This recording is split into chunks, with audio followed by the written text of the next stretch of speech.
Lights out and away we go.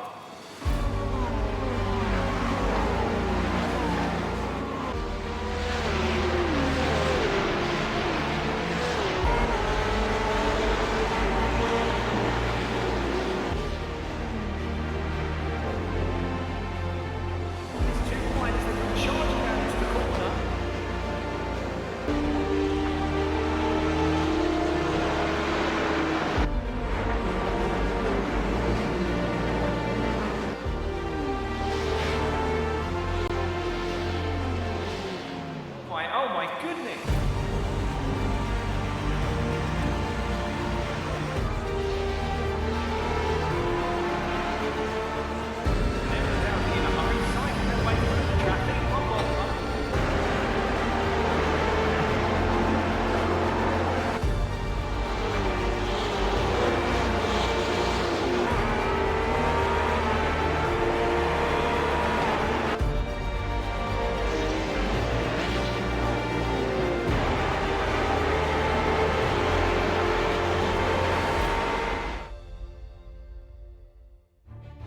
Hello and welcome, ladies and gentlemen, to another round of the UK sim racing community's GT3-GTP Multiclass League Season 1, as brought to you on the premier sim racing platform available only on PC, known as iRacing. And today, we take a look back at all the racing action as if it were live from round 2 of 10 at the Mount Fuji Raceway Circuit, known in full as the Fuji International Speedway. Located in the foothills of Mount Fuji in Japan, this is a circuit that is perhaps most notorious for its extended start-finish straight, which you can see briefly in the picture in the background.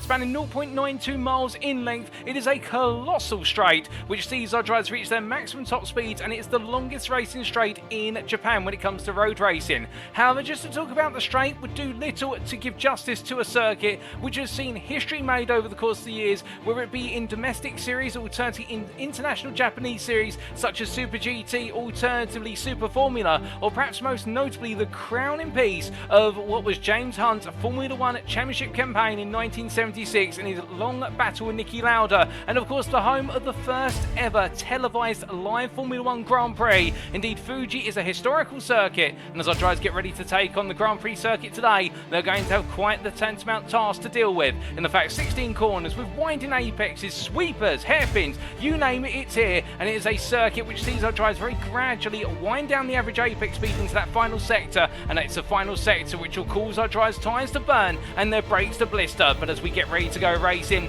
we welcome you to this broadcast being brought to you live on the official UK Sim Racing Twitch channel. Indeed, if you go to twitch.tv/UK Sim Racing, you can be tuning in there, and we welcome those of you already in the chat. We can see a good many of you.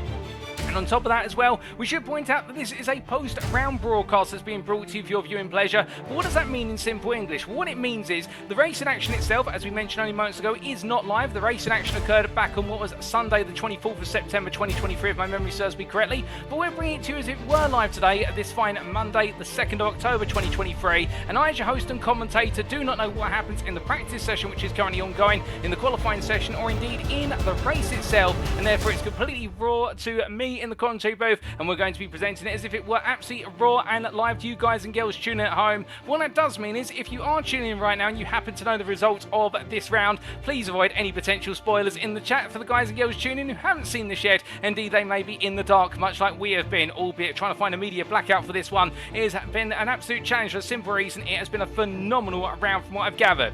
Now, just to introduce myself, my name is Paul Walsh, also known as TX141 or Britain a Spit, depending on what media you follow me on. Now, we'll bring you all your racing action over the course of today in the entirety of the season. And well, speaking of that season, let's give you a quick update on that calendar. And as we can see, we started off on the 17th of September in round number 1 at the Indianapolis Motor Speedway in the United States of America. And my goodness, did Indianapolis deliver in that season opener. We had what was a 5-way fight for the win at the front of the field in the GTP Pro class, with Joe Newman taking the initial lead. In the GTP AM class, it was Brandon Hayworth's superb piece of strategy who took the win there. In the GT3 Pro class, it was Anders Meyer who held off Aaron Vergawe in order to take the win. And the G3M class, it was a calm, collected and consistent drive from Matt Edmondson, which saw him take a surprise win over the rest of the field. Now, can those 4 drivers do the same again today, or will we find them starting to pull themselves back into the pack? We'll have to wait and find out.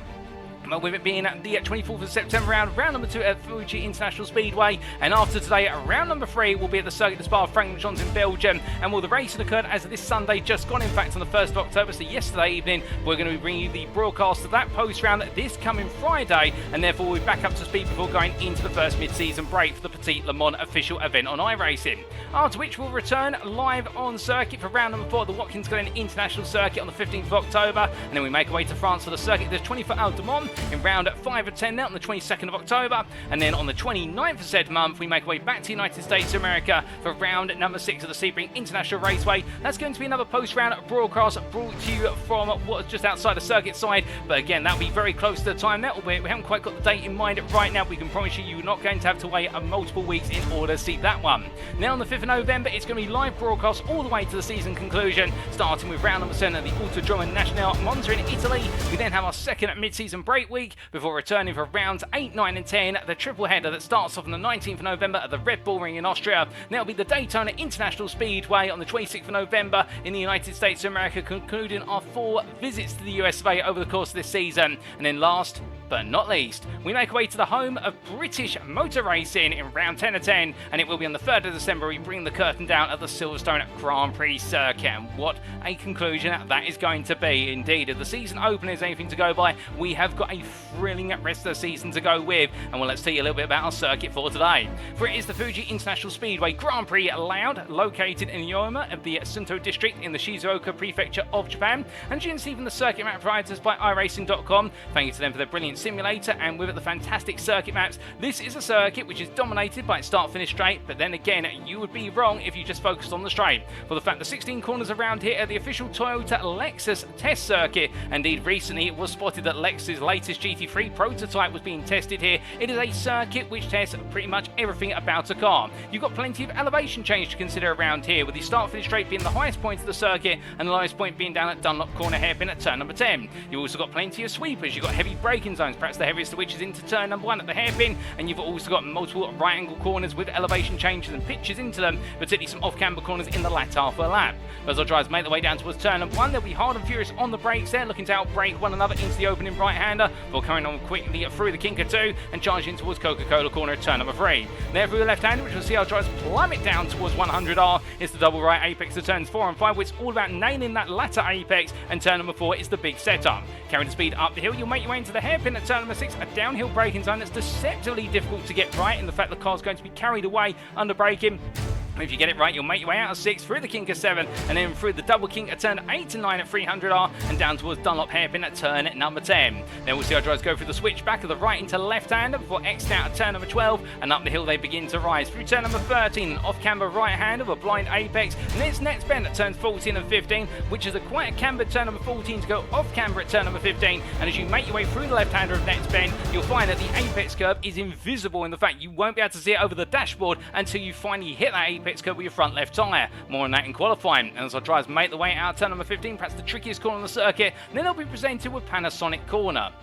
Well, Panasonic Corner, it's a corner that's also known as 3 wide or 4 wide corner for the simple reason there are multiple lines you can take through that corner to set yourself up for success on the start for the straight. But it also means when you go racing, you can have multiple drivers all trying to outbrake one another into the corner, and it could be a place of contention when we do go green flag racing. But that's the Fuji International Speedway circuit, and as we come onto our rules, we can't go racing without them, of course. Car setup wise, drivers are permitted to change their car before round 4, albeit with a 25% points deduction penalty. Car fuel loads are restricted to 100% for the GTP class and 70% for the GT3 class. Qualifying wise, an open qualifying format shall be used, which lasts 30 minutes and split into 2 equal halves. In the first 15 minutes, you're going to see our faster class of the GTPs out on the circuit, or the Grand Tour prototypes, and in the second 15 minutes, we'll see the GT3 class out there, and they'll be completing the qualifying session. Drivers may not reset to the pit lane during the session. If they do, they shall no longer be permitted to take part in qualifying.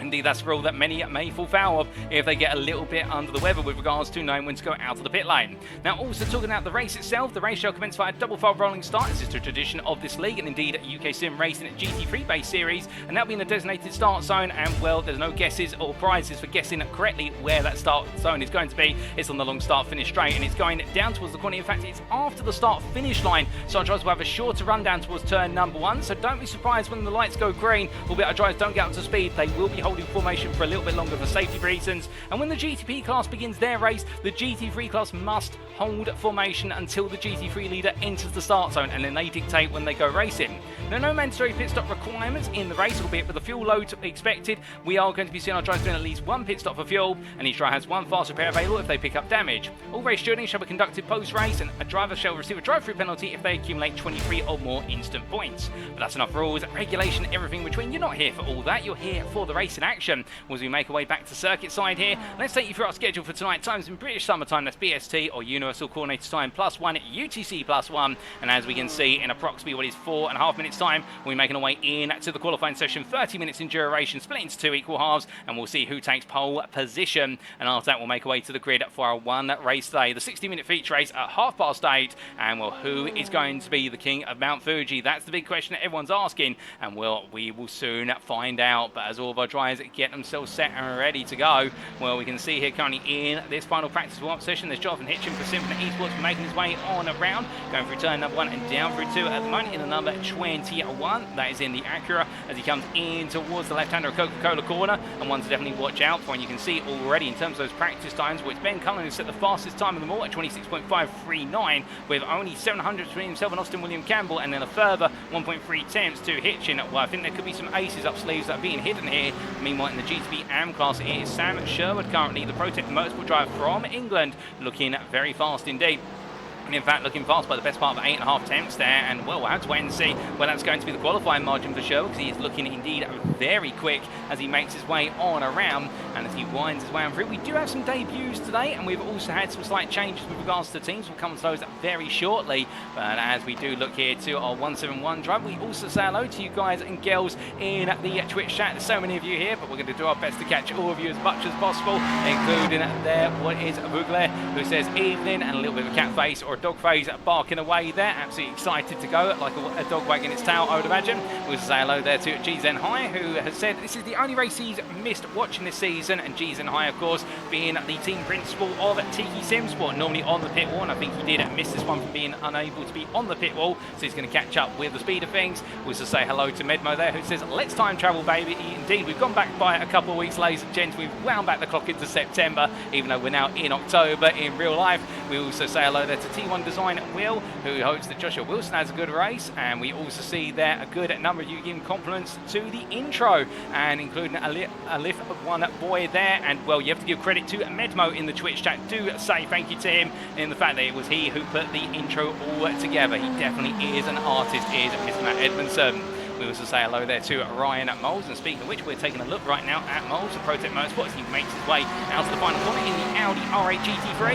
And a car we're expecting perhaps to struggle a little bit here on the start-finish straight. This Audi, not known for its straight line speed, it's known for its cornering capability and also being quite bold on the brakes. But the converse of the fact he's going to be running a lot less rear wing compared to his peers. He wants to maintain that start-finish straight speed, and we are expecting by comparison the Ferrari 296s to be quite strong here. But also keep your eyes out for the odd BMW M4. We only do have the one inside the top 5 of the GT3 AM class, and that is in the form of Satinder Dinsa, making his way on around there. And we'll have to see how he gets on. And indeed, Prabhasminda Deason also looking to get on to the racing today, albeit in the Ferrari 296.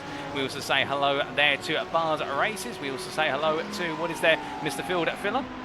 Also to Simon Bamba, and also I do believe that is everybody so far, unless I miss on it. In fact, we've missed Boulder Mark UK there, who says, can anybody remember the race? It seems a long time ago now. Indeed, I don't think many can remember the race at this point, with round 3 having happened recently. And we also say hello to Hate Fury 101. And well, with that, ladies and gentlemen, we are only moments away from going into our qualifying session. And well, as we do so, we will be cutting away briefly. We'll be cutting away to a Be Right Back screen for the simple reason that when we do come to these post-round broadcasts, iRacing and our timing system can accidentally at the start of qualifying throw up all the lap times that were set in qualifying right away at the start of the qualifying session, and we don't want any spoilers, so we're going to make sure we're just going to skip away for about 30 seconds, and then we will return for the commencement of the qualifying session. But it is going to be a challenging one today for all the drivers out there, in the fact this is a circuit as well where you do ideally want to pick up a toe on that start-finish straight, but you don't want the toe in the latter half of the lap. That dirty air can definitely upset the car. But we'll be right back in about 30 seconds, ladies and gentlemen. Qualifying is coming right up.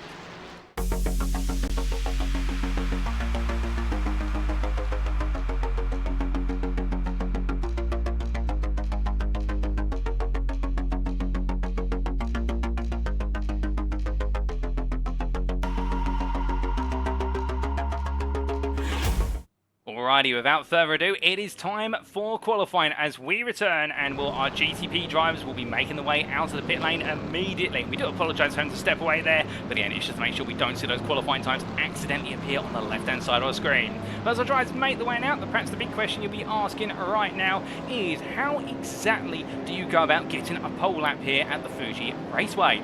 Well, the simple thing you've got to think about here is the fact that this being an open setup series, our drivers will need to have dialed in their cars for one of two approaches. You either need to invest a lot on the start-finish straight and then also invest in the run out of the hairpin down towards Dunlop, so from turn 6 towards turn 10, and that's about straight line speed. Alternatively, you invest in high downforce and carrying the speed through the corners. You can go for a middle ground approach. There's always the jack of all trades, master of none approach, which many may have gone for here. We're going to run as little wing as possible, but just enough to keep the car stable going on through the long sweepers, such as through turns at 4 and 5, as we do see none other than Ryan Davies making his way through 100R. But having a car like that normally fits into the middle ground. It can make it a very tricky car to get right later on in the race. So therefore, you've got to go through one or two approaches, and you've got to maximise where you've invested the setup of the car in. And well, on top of that as well, you can pick up the toe down the start-finish straight, given the fact that start-finish time in line for qualifying is approximately 6/10 of the way down the straight as well. So if you take 0.92 miles and you convert that into 6/10 of it, we're doing a quick bit of mathematics here, you're going to end up with somewhere in the region, if my maths is correct, of about half a mile's worth of straight. If you can pick up a toe down there, you're going to be on to an extra 3 or 4 miles an hour by the time you do get to that timeline, and that could be the difference between pole or being second on the grid.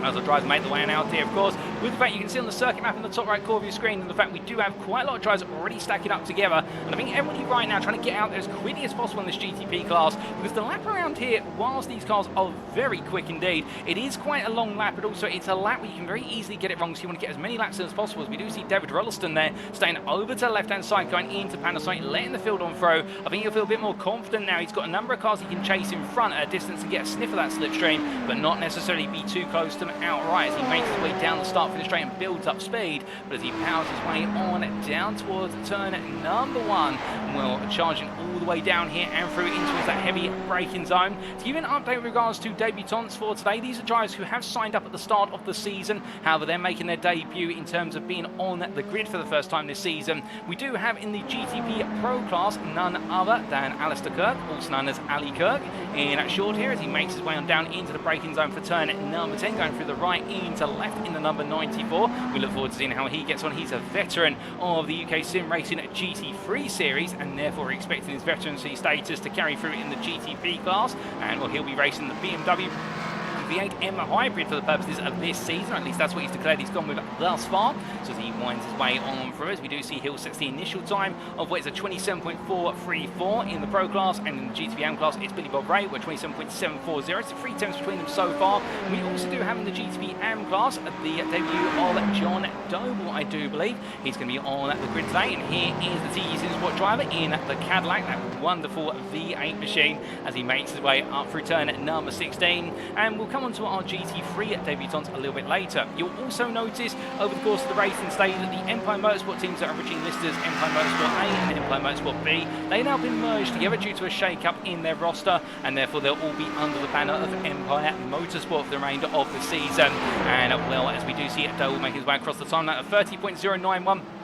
His first lap on the board, but I think feeling as though there's a lot more time out there before he's able to get that ultimate time down. Indeed, right now he's still got the best part of 11 minutes all drives have, plus overtime of course, and will those lap times continue to trickle on in as time winds on in this qualifying session, and everybody right now just getting themselves comfortably set up here as they all build up a bit more speed. Indeed, tyre temperature also starts to come in at this point, and well, as we do bring up that weather on the right side of your screen, don't be fooled, we're not in on the 1st of January 1970. What you can see there is in terms of the track temperature, it is 38 degrees centigrade and ambient temperature 26 degrees centigrade right now. So quite a warm circuit, it must be said, albeit in the right region for you to be able to attack the circuit over a couple of laps. But you've got to be careful about locking up those brakes early, particularly in these GTP class cars, for the simple reason, if you lock up those front brakes, or indeed lock up all 4 brakes, well, it's the rear brakes that normally release first, and when they do, the car will skid sideways as a result of that lift-off oversteer on the brake lock-up, and that does lead to the car becoming very tricky, and those tyres and those brakes suddenly get spikingly hot, and then you do need a whole lap to cool them down, and will that cost you a lot of time in the big nature of things. But now we're starting to see more times coming, and Hitchin goes P2 in the GTP Pro class. That's on the 26.703 versus Austin William Campbell, only 1,000 between the two of them. We do see Hegeseta make his way down the start-finish straight in the distant toe there of what is John Doe. We jump aboard with Hegeseta as he takes us around for a flying lap of the Fuji circuit. Making his way down towards the braking zone, and as he does so, he's going to be hitting upwards of 190 miles an hour as he hits the brakes from the 125 metre mark down to second gear. Now coming through the right-hander in the BMW V8 Hybrid, making his way for the Kinker 2 and up towards turn 3. Looks to his right side for his brake mark here, looking at 450 board, dabs the brakes, turns the car in, uses the downforce to carry the speed on through, and now keep the car to the right for turn number 4. Let the car stay there and gradually creep out before getting the nose back in for turn number 5, and then back on the power as he heads up towards the old hairpin. Keep the car to the right, braking at the 50 board down to second gear as he exits the corner, nice and easy on the throttle as he feeds it in, coming through 300R now, through the Kinker 8, down towards turn number 10 he goes, Kinker 9 coming up, and let the car ease over to the left hand side and braking underneath the Dunlop billboard there that runs over the circuit, all the way down the gearbox to first gear, through the right into left to turns 10 and 11, and as he makes his way out now, stamp the throttle through 12, getting ready for 13, and this is where it gets difficult on the brakes because he's got a brake nice and late. It goes a little bit deep, small lock up on the front left as he comes out of 13, through nets he goes, flat out through 14, and now onto brakes, trail braking in,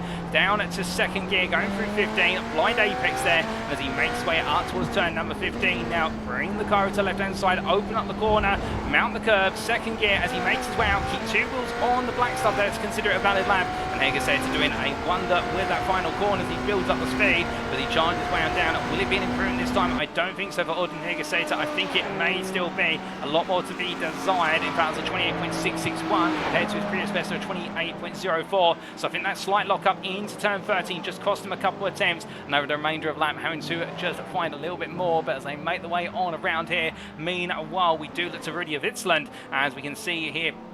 The number 87 driver from Racing Lab Esports AM winding his way down through turns 1 and 2 here, halfway through this GTP qualifying session now almost. He's currently in P4 in the AM class and what equates to P11 overall in the GTPs. So definitely right now these GTP drivers all starting to mesh together to a degree in terms of those lap times coming in, although it is noticeable when we do look to the overall standings currently, as you can see that on the left hand side of your screen, and the fact we do have a whole core of GTP AM drivers here all together, and then they are surrounded by a couple of GTP pros who we have Alistair Kirk and Cy Anthony there, albeit Cy Anthony yet to get an indicative lap on the board. I think Alistair Kirk also the same, although I do wonder if Alistair Kirk having been in the pit lane for quite a bit of time, whether he may have fallen foul of what is the return to pit rule, and if so, that would be his qualifying session over and done with before he's really had a chance to put a lap down. But it does mean our top 7 are the GTP pros at the moment. Austin William Campbell still the fastest driver out there, and Paul Busby just behind, and then Jonathan Hitch in P3, and with Joe Newman not in attendance today, it does mean we are going to see a new winner in the GTP Pro class, and well, you can imagine that Busby right now and also Wilson will both be eager to be the drivers who want to try and take that win after they both fought absolutely terrifically in Indianapolis, but Newman just found a way to stay one step ahead in the long game. But as we bring you back those class standings now of Itzland into the pit lane, and well, as we look from him to what is none other than Ben Cullen, as we see the Acura driver making his way on through turn number 7 and out of 8 and 9 now. The Acura, of course, been a very strong car last time out. Indianapolis, it was really the story of the Cadillacs, however, Indianapolis, which dominated the day, but the Acura not too far off, and it has been quite the Acura Cadillac field thus far, although we do have a couple of BMWs out there, and I believe in the GTPM class we do have one Porsche, albeit that not in attendance today, and that's in the form of Paul Joseph Clist from Olympus Esports, and hopefully we'll see him in round number 3. But with that at the moment, I can imagine that the investment here in the Acura is going to go quite well for quite a few drivers. It does look as though that car very nicely hooked up, as we do see the effect simulations machine of Cullen making its way on through, albeit heading towards the pit lane as it makes its way over to the right hand side, and I think trying to get a new set of boots on and perhaps also charge up the hybrid.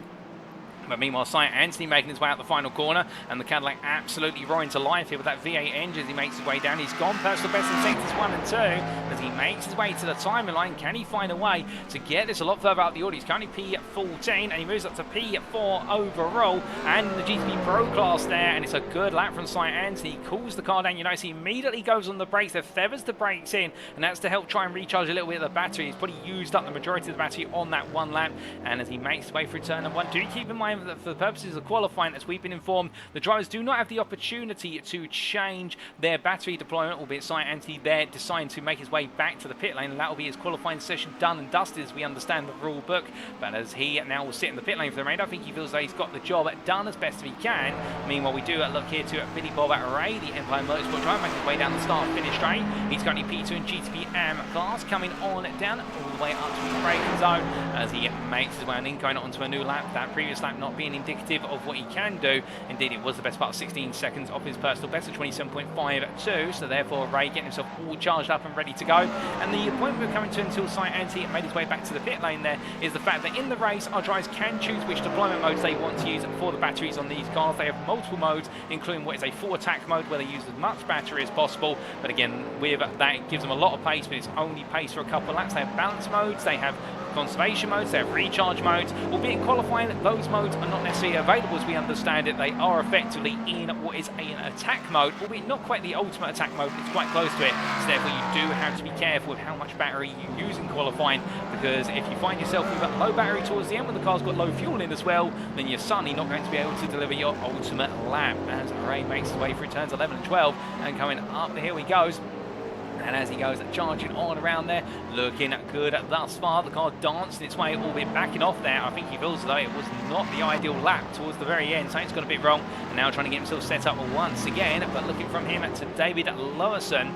We see Lewison here in the Symphony Machine, making his way around in the 306. And, well, you can always count on a good lap from David Lewison as he dances the car. They're coming out of net bend at turn number 15. The rear coming loose. Plenty of rotation in the car. You have to keep in mind as well, a lot of these curbs, these exit curbs, you may notice they have a slight V shape in them towards the exit edge. And with that in mind, if a tyre does dip in, say, it can unsettle the car quite notably, particularly in these GTP class machines. Keep in mind their ride heights are low. And when we say low, keep in mind your conventional road car has a ride height of 140 millimeters, halve it, and then take off another 10 or 20 millimeters, and that's the ride height you're looking at in a GTP class car, and the same with GT3s. Indeed, you don't want to be hitting any speed bumps with these cars, and it's the same with those dips in the curves, and the fact if you get a wheel into one of those curves, it can really hurt the car, it can bottom the car out, as we do see Lawson making his way up through turn number 3 there, and now bringing the car on down through the long right hander, taking a little bit of grass there as well, trying to hook the car in, and indeed taking plenty of apex curve there at turn number 5, a nice line of throw, going into turn number 6 now as he comes out the left-hander here using all the exit with Lewison absolutely attacking this lap, and well, you can't fault him for it. So far it has been smooth sailing all the way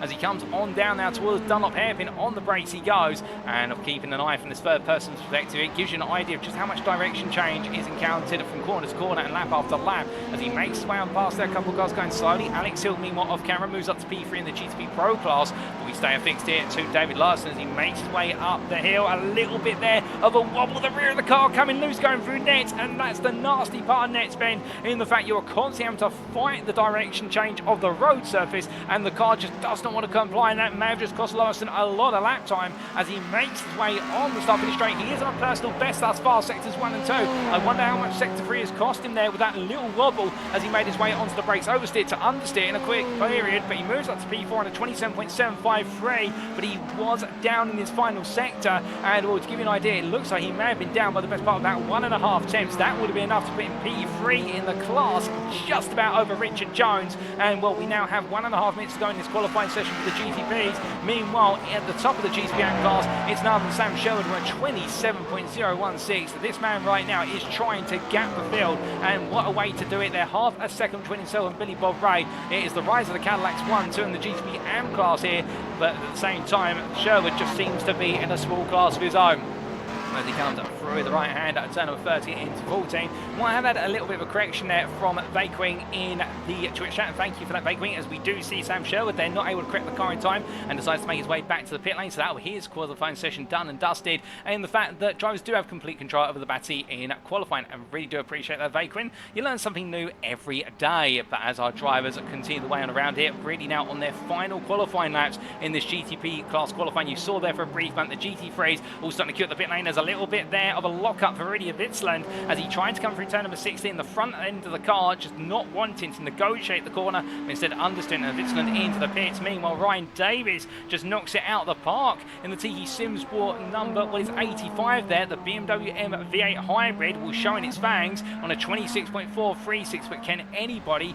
in the last gasp find a way back? Well, the only driver who will be able to is Austin William Campbell. He is out there on the lap right now, as you can see the rear of the car lifting there on the rise up from 14 to 15, and well, right now he's not improved in sectors 1 and 2. If he's going to improve, it's going to be a magical final sector here to try and take pole position back. Otherwise, Davies will have pole based on our timing sheets. They make the way on down, charges way down, and I think in fact that might be Campbell deciding to surrender and make his way into the pit lane. So therefore Davies, at least on our screens, will take what is there the fastest lap. Oh goodness me, and a bit of negotiation there between Campbell and, well, I believe that driver being none other, we're not quite sure which car that was, but the two of them coming together almost in the pit lane there, but just about avoiding it. But now with only 30 seconds left to go, with the 30 seconds overtime we should say, the GT3's out on circuit getting themselves warmed up, but meanwhile we do have a couple of GTPs still to get their laps finished here, and I think it may be for Armstrong, where it's going to be a last gasp at an opportunity. He's currently the lowest placed GTP AM driver. He is the best part of 1.5 seconds off of John Doble in P8, Armstrong P9 for comparison,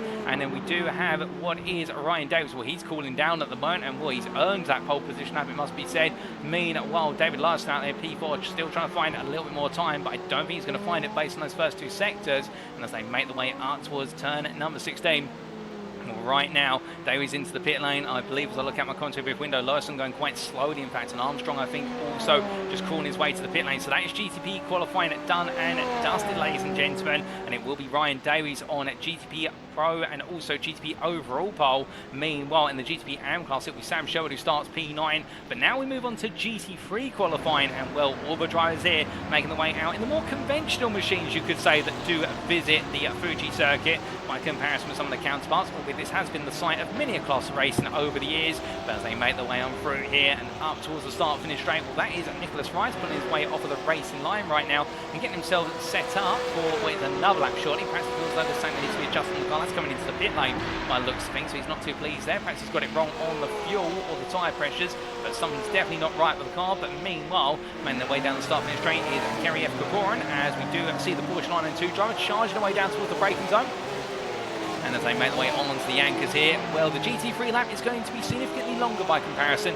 You want to add the best part of about 15 seconds, if my memory serves me correctly, to the lap, although I could be wrong on that, don't quote me yet. And as we make our way up towards turn number 3, well, Kokorin right now just following another driver on around as they make the way on in here. A bit of breathing room, however, for the two drivers. And just in front, I do believe that is the car of none other than Aaron Vergawe, and we do see the other Porsche 992 of what is number 16 driver making its way out turn 6 and 7, and the Porsche could be a little bit of a surprise car here today. In fact, this car is very strongly associated with apex speed, albeit less straight line speed, and a bit of a way to an analogue of the Audi R8. However, the thing about this Porsche is, given the fact the engine is over the rear axle, indeed it is the traditional Porsche format, that means it's going to have a little bit more rotation compared to the rest of its peers, and therefore it could enable it to carry just a little bit more speed over the majority of lap from corner to corner, and therefore we can't rule out the Porsche, but also keep your eyes on those Ferrari 296s because they will retaliate on the straight. It will be the battle of the six-cylinder machines, albeit with the flat six of Vergawe and the other Porsche drivers versus the six of the Ferrari. Indeed, it's going to be the Italian Stones versus the German efficiency, and who is going to come out on top, or will we see a different machine on pole? That's going to be one of the big question marks here as the drivers make their way all through it, and they will be putting their first laps on the board in the GT3 class, and we can see there Lawrence Marsh taking the initial GT3 time, albeit immediately there being dethroned from GT3 overall by Kokorin on a 40.136, and then it does look as though Joshua Pratt comes along and ruins the party, in the fact being the first driver to make their way into the 39s, but then Haroldas Chatatas says, well, hold on a second, I'm going to go even faster than this, 3.5 tenths faster already or thereabouts, and making his way down towards turn number 1. So we see a car coming out the pit lane. That's Matt Edmondson on the inside there, trying to steer clear of the danger. Indeed, it does get a bit hectic at this Fuji circuit. We've got drivers going down to turn 1 and coming out the pit lane, and as Joe Tartas makes his way on through, a very fast driver in his own right, albeit you may remember Joe Tartas being in the recent Porsche Cup where he's decided to make his way into the GT3 Porsche instead. And well, I can tell you one thing, going from that machine, the Porsche Cup machine, into the GT3 class Porsche 992, is going to have a few more creature comforts in the car, particularly anti-lock braking system or ABS, and also traction control or TCS, and therefore he can abuse those a little bit more as he makes his way on around.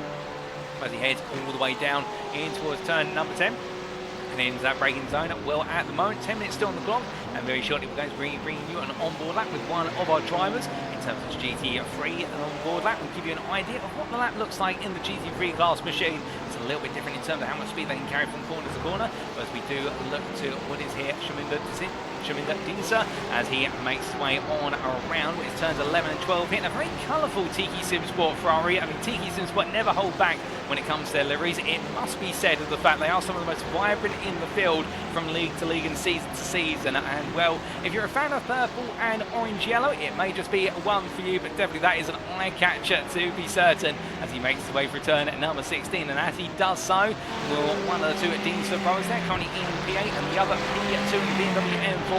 We're going to jump on board with our Ferrari driver as they take us around for a lap of the Fuji circuit. So as we do see Dinsa make his way down towards turn number 1, keeping the car over to the left-hand side here and in top gear at the moment, heading upwards to 155 miles an hour and getting ready to head onto the brakes here and looking to the left-hand side, braking about 110 meters from corner apex, going as late as possible down to first gear. In fact, giving a bit of space there to another car coming on through, so Dinsa won't be too pleased about the fact that start lap has been disrupted. We're coming for the Kinka 2 in towards 3. Over to the right hand side here for the brake marker, that 50 meter board, and we're going to have the dirty air of the car in front. This is going to cause the dynamics of the car, the change through turns 4 and 5. Has been turning very early here and lifted the throttle a little bit more earlier than would be normally expected, but gets it nice to the apex there, but coming on through a little bit of oversteer crept in, had to back off the throttle, going through 5 into 6, second gear through the hairpin, now back on the throttle, powering on out here for Dinsa as he makes his way down towards turn number 10.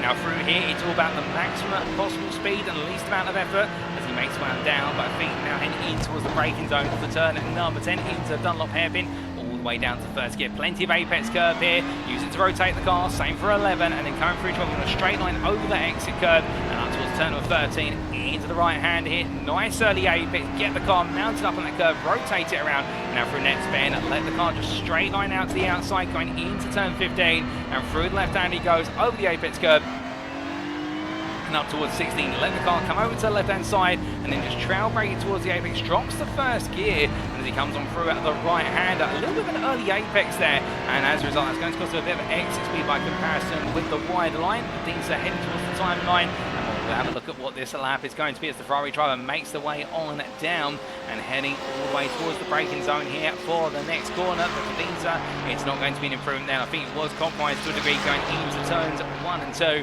with the Porsche 992 that made its way on through. And as he comes down onto the brakes here, meanwhile we do look from our GT3 AM driver to our now fastest GT3 Pro driver, and well, it's the battle of the Porsche 992 drivers at the front, and well, here's a name that definitely was battling for the win last time at Indianapolis, and that was Aaron Vergawe, as we do see the number 16 driver now on provisional pole by 2.5 tenths of Chitatas, and then we do have Chris Kirkland currently in P3, a further 1.5 tenths back, so it does look as though right now it is a Porsche 123, and well, Vergawe just in a bit of a class of his own at the top of the GT3 Pro standings, but then again, everything can change before this qualifying session is over, and keep in mind right now the track temperature, it will be warmer compared to when we started, given the fact the GTPs have laid down the heat, they've also laid down a lot of rubber, and the GT3 is now picking up from where the GTPs have left off, so this circuit is definitely going to feel as though it's evolving underfoot, and with that there may be an opportunity for some drivers to make some phenomenal laps right at the end of the order. But meanwhile, as we looked at Neil Smith making his way through turn number 10 into 11. We're currently P9 in the BMW M4 GT3. And what I would say from BMW M4 driver Smith here, he'll be looking more towards the race compared to qualifying. This M4 not necessarily the fastest under single lap conditions at Fuji from what we've typically seen, albeit right now Satinder Dinsa trying to prove the opposite at the top end of the GT3 and plus currently P2, only 7.5 hundredths of what is the pole lap set by Lawrence Marsh. But the point being here, this M4 is going to be very difficult to catch down the start finish straight, and it could could be a car that if it is used right and particularly does a bit of fuel saving, it could leap its way up the order. We do know that Smith is on course for a huge result at some point. You may remember in the previous season of the GT3 League in season 11, Smith was one of the early favourites in the AM cars, only to see difficulty in the midpoint of the season really hurting Smith's campaign, but he can't be ruled out in the number 19. In fact, he's definitely a very capable driver. He just needs his day in the sun as he makes his way down through turn at number 1 here. We're coming on through at that right-hander.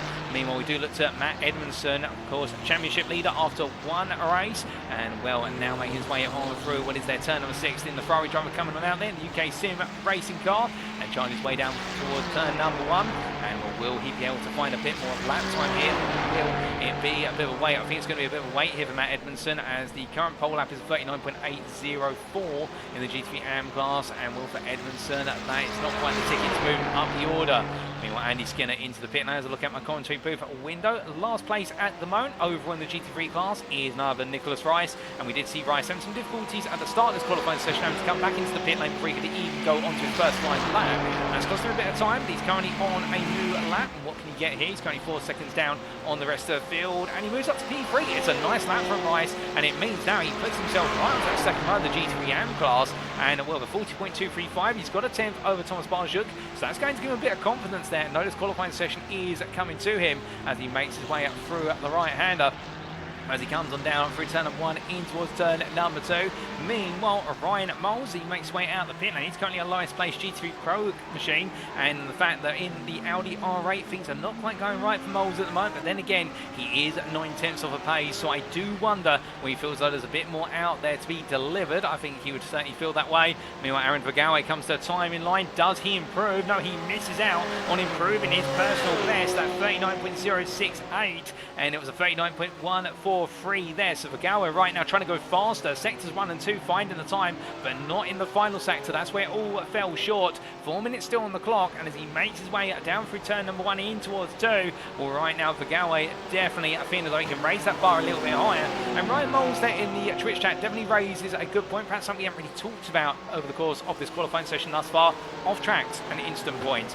This circuit is an absolute nightmare for picking up off tracks for the simple reason there's plenty of runoff area to be used around this circuit, albeit you want to try and maximise as much of that exit curve as possible, as we see at Vergawe doing exactly that, literally running with the left-hand side tyres from his perspective, right-hand side from our camera's perspective, run them onto the white lines, and you've got to find those limits to get the ultimate lap time around here, because you push them even slightly too hard and your lap's completely invalidated, and that means it really is risk versus reward when you try and use all the track width. And with Vergawe right now, we'll notice that this man has just taken back GT3 Pro and overall pole in the form of Tratatus on a 39.019. It's half a tenth between the two of them, and as he makes his way through left-hander right now, Tratatus definitely will be feeling as though it's going to be all about finding those fine margins, as Neil Lawrence Marsh in the GT3 AM class still ahead, as we can see that Tratatus losing the rear of the car through 5, carrying a bit too much speed, and that pendulum effect coming off the back of the Porsche 992 with the weight transfer just causing the car slide around, gets the car back onto the circuit there. He's going to be clear of potential cars going through next. Car is Nicholas Rice just going past the turn 5 apex now, so therefore it will be okay for Tratatus if he can calm himself down, calm the car down, and just try and get those temperatures down on the tyres as he makes his way through what is turn number 7 in towards 8 and 9. Right now he'll know that he's lost a bit of time out there, but meanwhile we do look to a driver who's just improved, and that's Adrian Kukulis as he makes his way down towards turn number 1, and Kukulis moves up to P4 in the GT3 Pro category on a 39.544. Well, 2 minutes left on the clock and leaving it quite late in the day, but it's better late than never, as they always say, and right now definitely delivering when it matters most, and that's going to put him right up in the battle with Chris Curtin for the second row of the grid. He makes his way in towards turn number 3, but coming on through at the left-hander there. Meanwhile, is anybody else on a late charge in this GT3 qualifying session? That's the big question. Well, Martin Tilling is making some improvements. He has been rising up. He's up into P5 right now in the TE Sim Sport number 4 machine there, coming on through at the right-hander. And well, Tilling always one you can rely on here to try and throw a few surprises right towards the end of a qualifying session. You can see the car there dancing its way into turn number 15, and again now low fuel in the car, and well, in fact, deciding to pull the car off circuit there, so Tilly not too happy with that, and well, with that will be his qualifying session done and dusty. Won't have time to go back out for another lap, and he won't be permitted to, given the fact he's returned to the pits off track. Meanwhile, Councillor Brockner making his way out of the final corner, I think coming in towards the pits. Ryan Moles goes P3 in the GT3 Pro class. He finally gets an indicative lap on the board, 4 tenths off a pole. I think he's now going to go all in the Audi and just see where the chips may fall.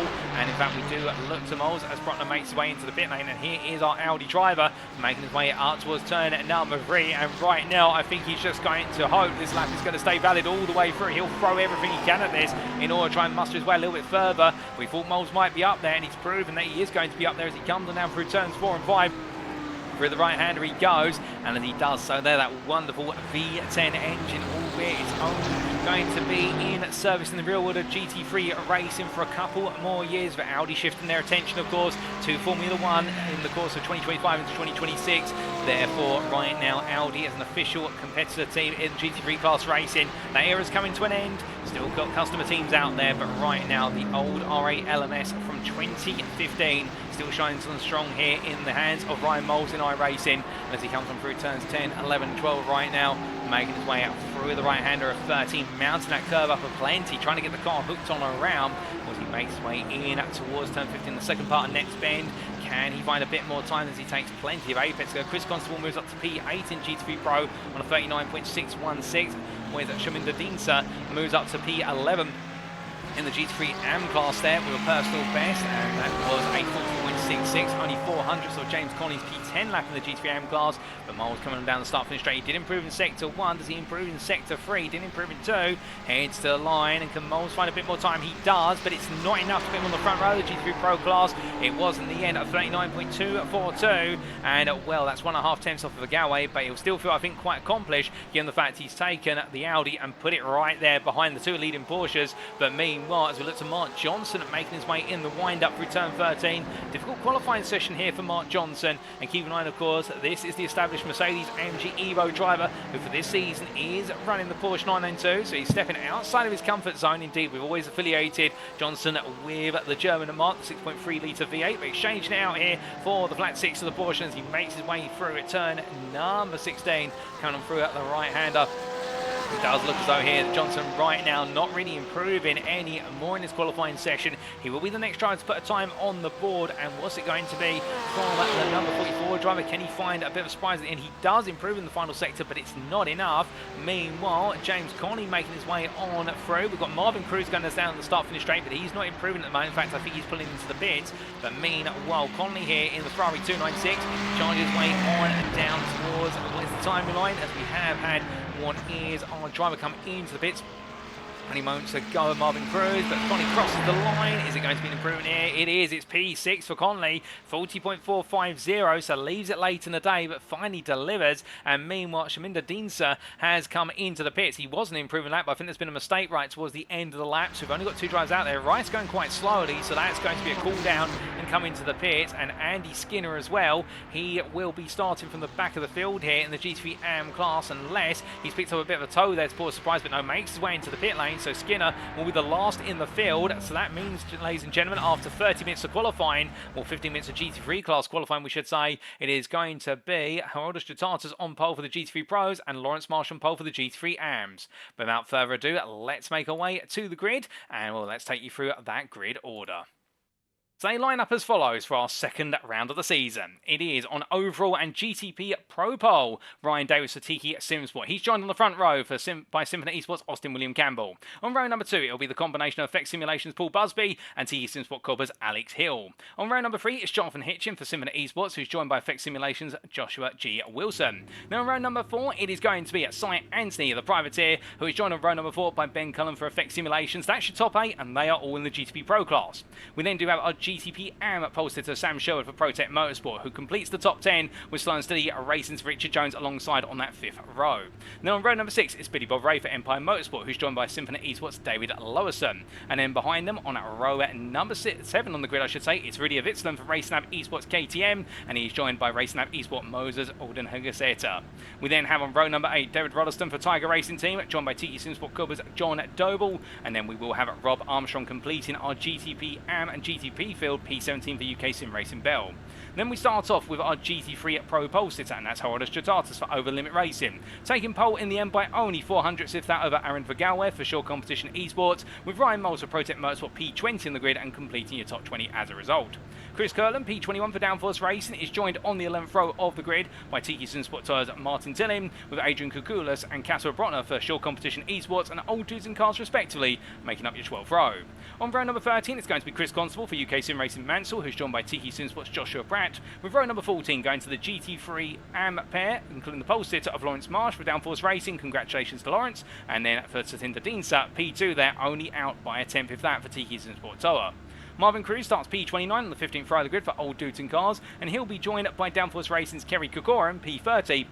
And in P31 on the 16th row of the grid is Nicholas Rice for Dirty Rice Racing, joined by Old Dudes in Cars Daniel Pace, P32. On row number 17 is Thomas Barjat, the privateer, who's joined by AA Race Series DCW Racing's Mark Collicott, P34. And then at P35 is James Conley for UK Sim Racing Hill, joined on the 18th row of the grid by Matt Edmondson, his teammate for UK Sim Racing Hill. And then we do have on row number 19 Simon Hartley for TE Sim Sport Tower, who's joined by UK Sim Racing Mansell's Mark Johnson. Completing the top 40 is John Davis for the Wrong Stuff and Shaminda Deanser, TE Simsport Gulba, and on the final complete row of the grid it's Neil Smith, and with Andy Skinner the privateer followed up by the TE Simsport driver, and starting from the back of the field it's Alistair Kurt for Empire Motorsport. But that's how they all line up, ladies and gentlemen, and as the field is now only moments away from going green flag racing, well, it will of course be to the GTPs to get us underway first. They're under the safety car right now, but it's only going to be a partial formation lap, and it's going to be the battle of Ryan Davis versus Austin William Campbell in towards turn number 1. But remember, it's a delayed start finish line here, in the fact the start zone is going to be further beyond that start line, so don't be surprised when they don't go green flag racing straight away.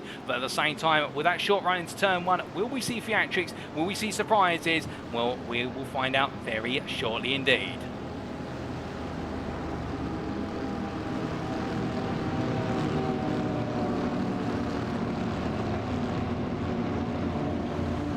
Quick correction, Alistair Kirk is starting at the back of the GTP class field, but it's to Ryan Davis to take us to the green flag.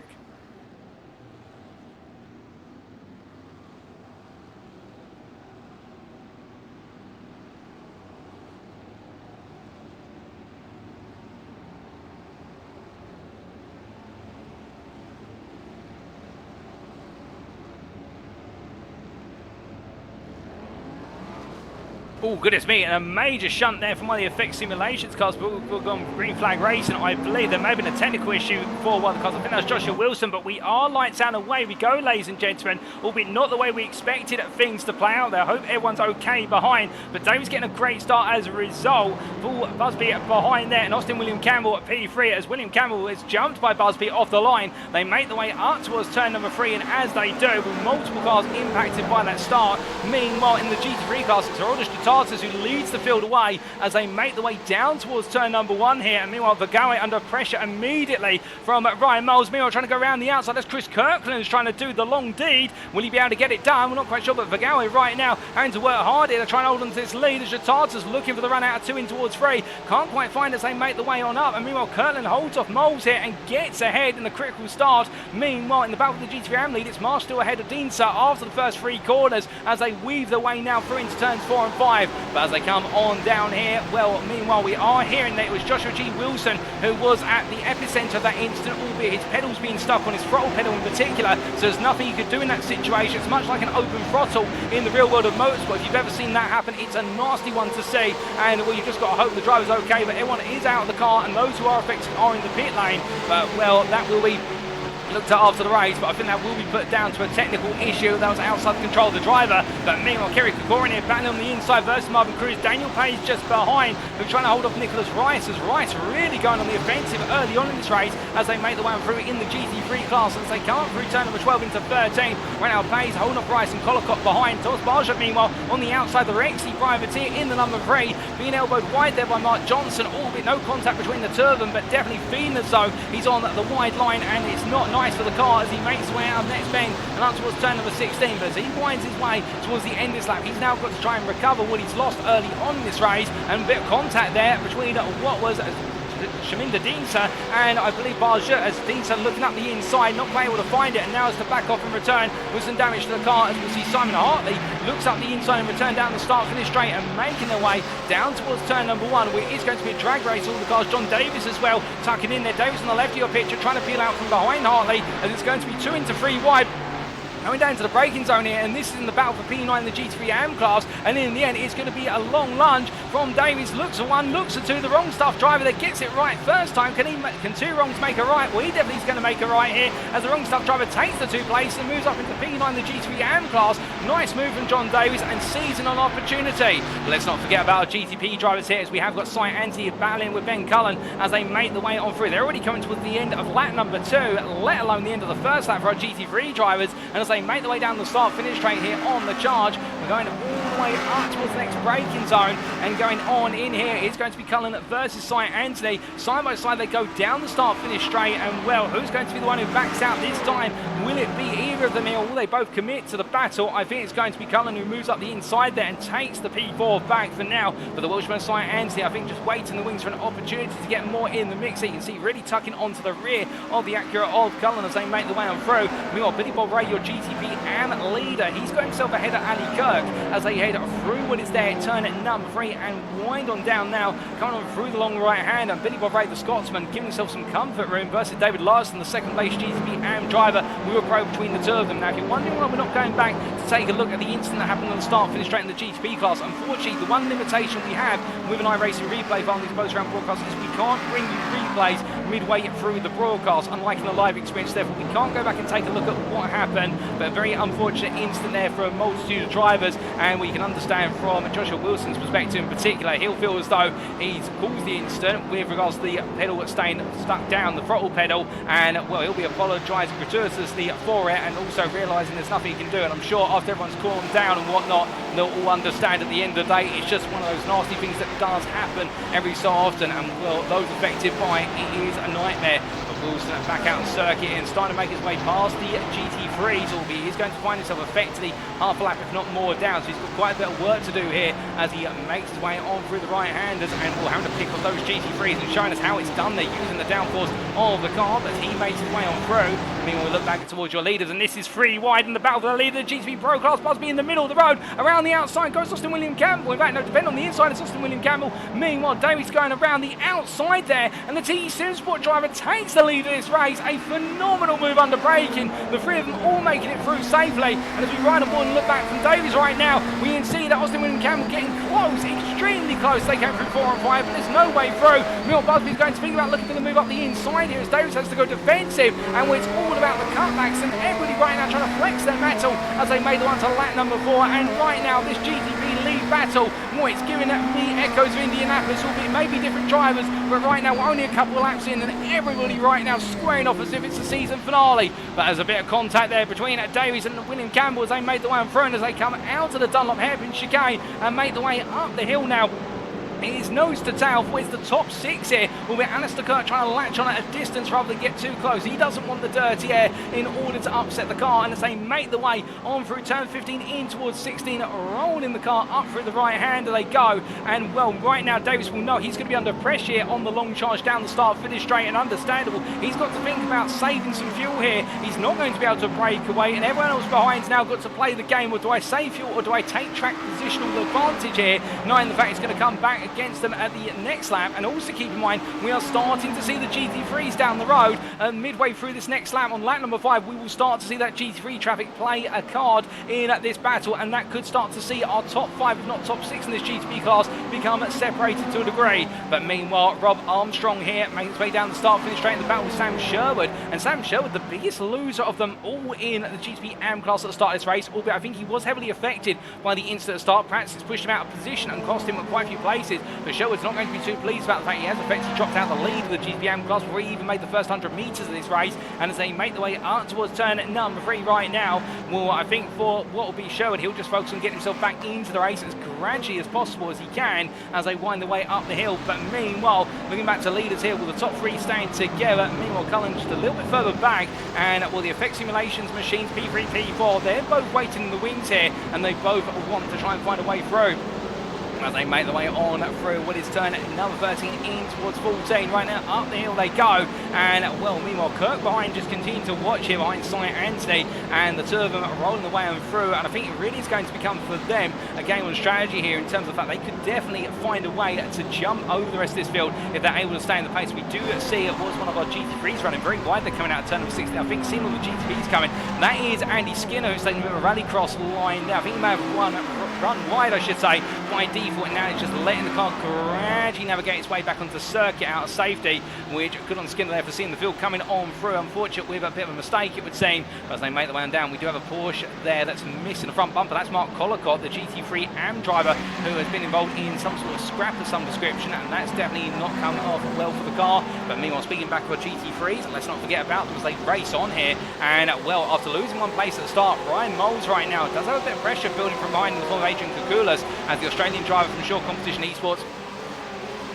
Staying with them as they make their way down towards turn number 10 here, and right now I think Moles definitely just getting himself in race mode here. Qualifying was a bit of a struggle for Moles, but right now he's got to turn the whip in a different direction altogether and just focus on what he can do. Meanwhile, a bit further back there, Lawrence Marsh pulling away in the lead of the GTP AM class, but meanwhile we saw in the rear picture Dienster, that's Tinder Dienster, the TC Sport Tower, really making a ham sandwich of what was the turn 10 apex. The BMW mounting the curb, and well, that's going to cost him a bit of momentum up the hill, and that's going to be Kerry Kokorin up the inside. Keep your eyes on Rice behind. Rice is a lap down, however, so therefore right now Rice will be trying to unlap himself on where's the GT3 AM leaders, but Dienster battling hard with Kokorin, and well, these two, they're not battling for position in class in terms of the AM or the pros, with Kokorin being a pro, Dienster being an AM, so they are costing one other time, and Marsh is just walking away right now. 3 seconds is the gap as they make their way down the start finish straight, but this is where the BMW does it best. It's got the straight line speed, and now as it makes its way up into top gear, well, that top gear of the BMW is being a massive overdrive gear compared to 5th gear, but 5th gear as well, the punch lies, because they make their way down the braking. You see Kokorin under braking. Meanwhile, it's getting very tasty behind as the GP leaders come crashing down into the battles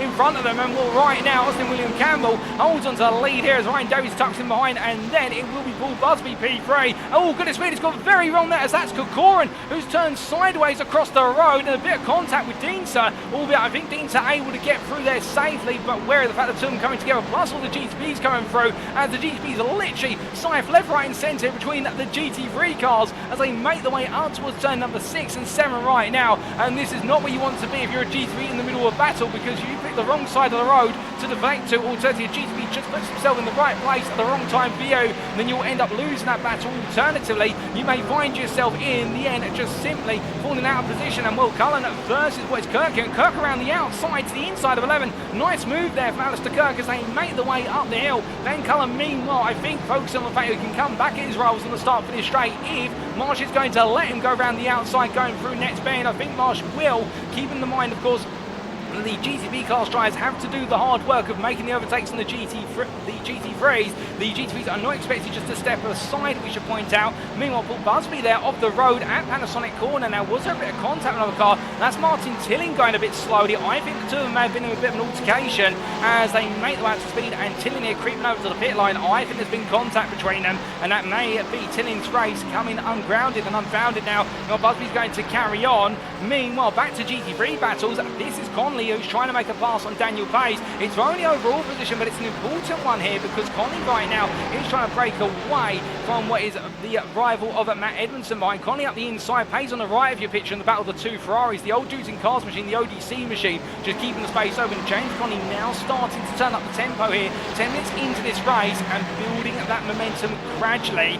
Meanwhile, at the front of the GT3 Pro field, I should say, as I mince my words, and will they all battle under brake in there? Well, that's all the GT3 Pro leaders right now, all coming down to the hairpin, all under brake on that inside line, saying, don't mind if I do, leave the door open, please. And as they make the way on down through 300, oh my goodness, Mohamed Regawi was under some pressure from Harold Chatatas in the battle for P2. And meanwhile, in all of this, Chris Kirkland has taken the lead of the GT3 Pro class, and well, the downforce racing driver from the United States of America right now, he snuck his way on through. I think in all the bedlam of the traffic, he's found the way to seize the opportunity, and credit to the 112 driver, he is the best part of 1.5 seconds clear, and Regawi and Chatatas right now close together as they make their way through. Regawi goes a bit deep, Chatatas is going to look round the outside to inside here as they make their way through. In fact, Chatatas on the outside coming up into turn 16, we correct ourselves, and well, as they do, Moles also trying to get into the mix here as they power their way onto the start-finish straight. Now, we ride on board with Ryan Moles, and this is where you're going to see the Audi needs the toe in order to stay with its rivals. The Porsche just has a couple miles an hour advantage by comparison, and Moles in the toe here. Regawi has tucked in to what is the pit lane, so Regawi's decided to pit early here, I think trying to get out of the traffic nice and early and not get himself stuck in all the battling. But as Moles makes his way down the start-finish straight, heading onto the brakes here, Chatatas just in front, and the number 18 driver from England right now definitely looking at a podium here today. If he can keep this together, there's no reason why he couldn't potentially go for the win. Kirkland's only 2.2 seconds up the road, and well, right now this is a long race to go as they make the way up. In fact, we have a clarification from, I believe that's Bugler or Regawi in the Twitch chat. In fact, it is a car damage flag, or a meatball flag as it's known. That is the black and orange flag, and that will be a car that needs to be repaired within a certain number of laps. It needs to be repaired as soon as possible, which is very unfortunate for Regawi. We didn't quite see the damage in terms of how it was accrued, but right now Regawi will use that fast repair, but it's going to put him a long way down the order, but he can still recover this race, that must be said. But meanwhile, whilst all this is playing out, David Rolliston battling here with Sam Sherwood. Sherwood trying to come back through the field. Remember, he was your pole sitter in the GTP AM class. Rolliston goes a bit deep there, I think, almost locking up the brakes, down to let the brakes go. And well, you can see the flashing lights of Sherwood flashing to Moles, his teammate, albeit across two classes, to say to him, I'm coming through, do not get in the way. Rolliston, and meanwhile, not having any luck here as he makes his way up the hill with the back. He's finally cleared the traffic for the GT3s, but that has cost him the best part of 2 seconds in making his way up the hill compared to Sherwood. So right now, David Rolliston definitely having a bit of a sore end when it comes to clearing the traffic, but that's the way the fortunes go in multi-class racing. It just sometimes comes to you, the next time it doesn't necessarily work out for you as they make their way down the start finish straight, but as they do, charging away and down. I mean, we look back here to Rudy Avitz and the Racing Lab Esports KTM driver right now still trying to pick his way past the GT3s in terms of overall position, and one of the many drivers seriously impacted by the start of the race. And well, you can definitely feel for a good number of them. Another one you can definitely feel for is this man, Jonathan Hitchin from Symphony Esports. And well, it seems like a little bit of a curse in the fact that every time he's on a roll, something does go wrong very early on in the race. And well, Jonathan Hitchin right now P8 in the GTP Pro class. We're looking to just get the car home at this point and see if he can perhaps pick up some places towards the end if other drivers have instance or retire. But again, he'll be hoping that Lady Luck's on his side. It wasn't on his side at the start of this race, but still, he has got the best part of 45 minutes plus the final lap for Lady Luck to turn things around. But meanwhile, looking from him, we do look to none other than Lawrence Marsh. As we see Marsh here, your GT3 AM leader, the downforce racing driver, still very comfortably in control. As we then look back to the P2 GT3 AM of Satinder Dinsa, as Dinsa there in the TT Sport Tower car. Well, the gap now standing between the two of them at 3.6 seconds on average. And as they make the way on around, it does look as though the Fedinsa in control of this race in P2, but I think it'll be feeling as though there's a bit more out there. But the danger man he's got to watch out for is James Conley. James Conley right now the fastest GT3 AM driver out on circuit by the best part of a couple of attempts versus Marshall Dinsa, and Conley does seem to really be building up some momentum in this race. And well, the only problem for Conley at this point in time, he's got to clear Marvin Cruz, and he's got to find a way to get past Cruz in a way that sort of says to Cruz, look, I'm the faster driver out of the two of us here, we're in different classes, just let me he go, and I won't disturb your race any longer. And Cruz, to be fair, very sensible driver. We've seen over multiple seasons, and the fact he normally races in his class and races very fairly at all times. And I think Connie here will be hoping that Cruz just sees him coming and thinks, you know what, we're in different classes, there's no point me racing you, because Connie right now definitely very fast. But meanwhile, as they make their way down the start-finish straight, you can see the drag there of the slipstream going off of the back of Cruz's car, off the front end of Conley, and that Ferrari getting close. I think Cruz is just going to hold the left-hand side as Conley looks up the inside. We'll have to use a little bit more of the brakes to get the car stopped on that inside line, but Cruz not fighting this and doing exactly what we thought he may do in the fact just letting this go. And 9, there's a much bigger race to be had for him versus his pro counterpart, with Daniel Pace only 1.7 seconds behind, and Conley in return now only 2 seconds off of Dean, so just cleared our camera shot. As they make their way on through. Meanwhile, we do look from these guys back up to your leader in the GT3 Pro class and overall GT3 Pro leader of what is here, Chris Curtin, the Downforce Racing driver, in control of this race. And will we have seen moments of brilliance from him in the GT3 League? Indeed, in what was season 11, those moments we absolutely shone. Perhaps the most notable one being the Circuit de Barcelona, Catalonia, and right now looking very good. But meanwhile, speaking of something that's not looking very good, that's Mark Johnson into the wall, coming out of the turn 6 hairpin. He was running at the time P4 in the GT3 AM class. In fact, one of the biggest gainers early on in the class, it must be said. And the number 44 driver there, whether that's to his own volition or whether there's been some contact, we're not quite sure of the story. What we are sure is that is Mark Collicott trying to take a sneak peek up the inside. Can't quite find it in the AIM race, some of his DCW racing machine. As they make their way through, Collicott with the wounded car as well, that front bumper that's fallen off much earlier on in the day. Well, right now still trying to stay in this, as meanwhile Andy Skinner here having a bit of an exchange with Martin Tillin, the two Tiki Sinsport GT3 drives at different classes. Tillin the pro, Skinner the AM. Well, they've swapped places with all the GTP pro leaders coming on through, so it's a bit of a headache for everybody involved here, because the GTPs are just thinking, I want to go, go, go. Meanwhile, the GT3s, we're looking in the mirrors, they'll be looking left, right and centre, as well as trying to keep both eyes on the road at the same time.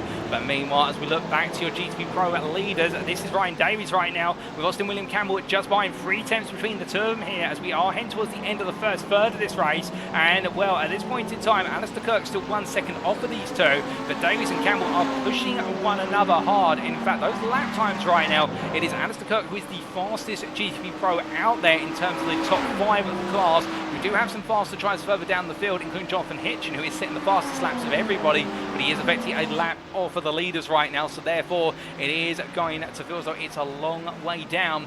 But as Davies makes his way on through, meanwhile, new fastest lap of this race in the GTP class is GTP AM, and it's in the form of Richard Jones, who's found a bit more time out there. But Davies versus Campbell, they're nose to tail. And speaking of Richard Jones, here's a slow and steady racing driver who right now chasing after David Lowerson, and well, Jones in the 999 machine right now. Well, he fancies his magic numbers there. It's not lucky 7s, it's lucky 9s instead, and we'll 6 tenths over the back of Lowerson now. I think he's going to start to feel that dirty air, and as he does so, that may just start to chip away a little bit of the pace of the car, unless he can stay right in the slipstream all the way through.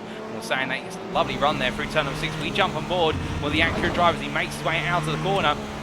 And down through 7, 8 and 9 he goes, and well, 4 tenths is the gap here. And Larson, I think, will be looking more and more in his mirrors and seeing that Jones now really is the man who's on a mission to try and gain some more time as he bounces his way over the curve there. And we've definitely got the car set up to take plenty of apex curve, and well, Larson by comparison just not able to carry the speed on through the Dunlop hairpin chicane, so they made their way out 13 into 14. This could be an opportunity for Jones to gain another place here as he makes his way through net spin. A little bit of understeer creeping in with the dirty out of the Larson's car. He's got to be careful of that. He'll have to fight through the understeer. He won't want to do it too often, so he will start to have those front tyres, but very close to the back there of Larson, who in turn had Vergawe just in front, albeit slightly compromised. And as they make their way down the start finish straight, Jones now uses as much battery as possible. It looks like he's trying to look for a move here. He's getting closer and closer. He's going to peel out to the inside. This is for P2 in the GTP AM cars as they make their way down. Jones on the left of your picture. It's Larson on the right of your picture. Larson here, I think, will try and look for the cutback as Jones goes all in on the brakes. No lock-up, but goes very deep. And as he does so, does he get the car stopped? He does, but he has to use the runoff area for it. Meanwhile, Larson trying to come back here as they make their way up towards turn number 3. Who's going to be the one who leads out this corner? Side by side, you don't normally go 2 wide into turn 3. Jones takes plenty of apex curve there, almost to the point of a cut, you could say. I think just about balances it, and meanwhile, Larson in the end has to yield the position, but does Jones now now have enough space to break away, as you can see there, using Schmidt-Dinter in order to try and put a bit of a gap between the two of them, and Jones gets it done for P2 in the GTP AM class, but had to absolutely go for it. And as they make their way on down towards that turn at number 10, well, Richard Jones right now is only what is the best part of 4.5 seconds off of this man, Billy Bob Ray.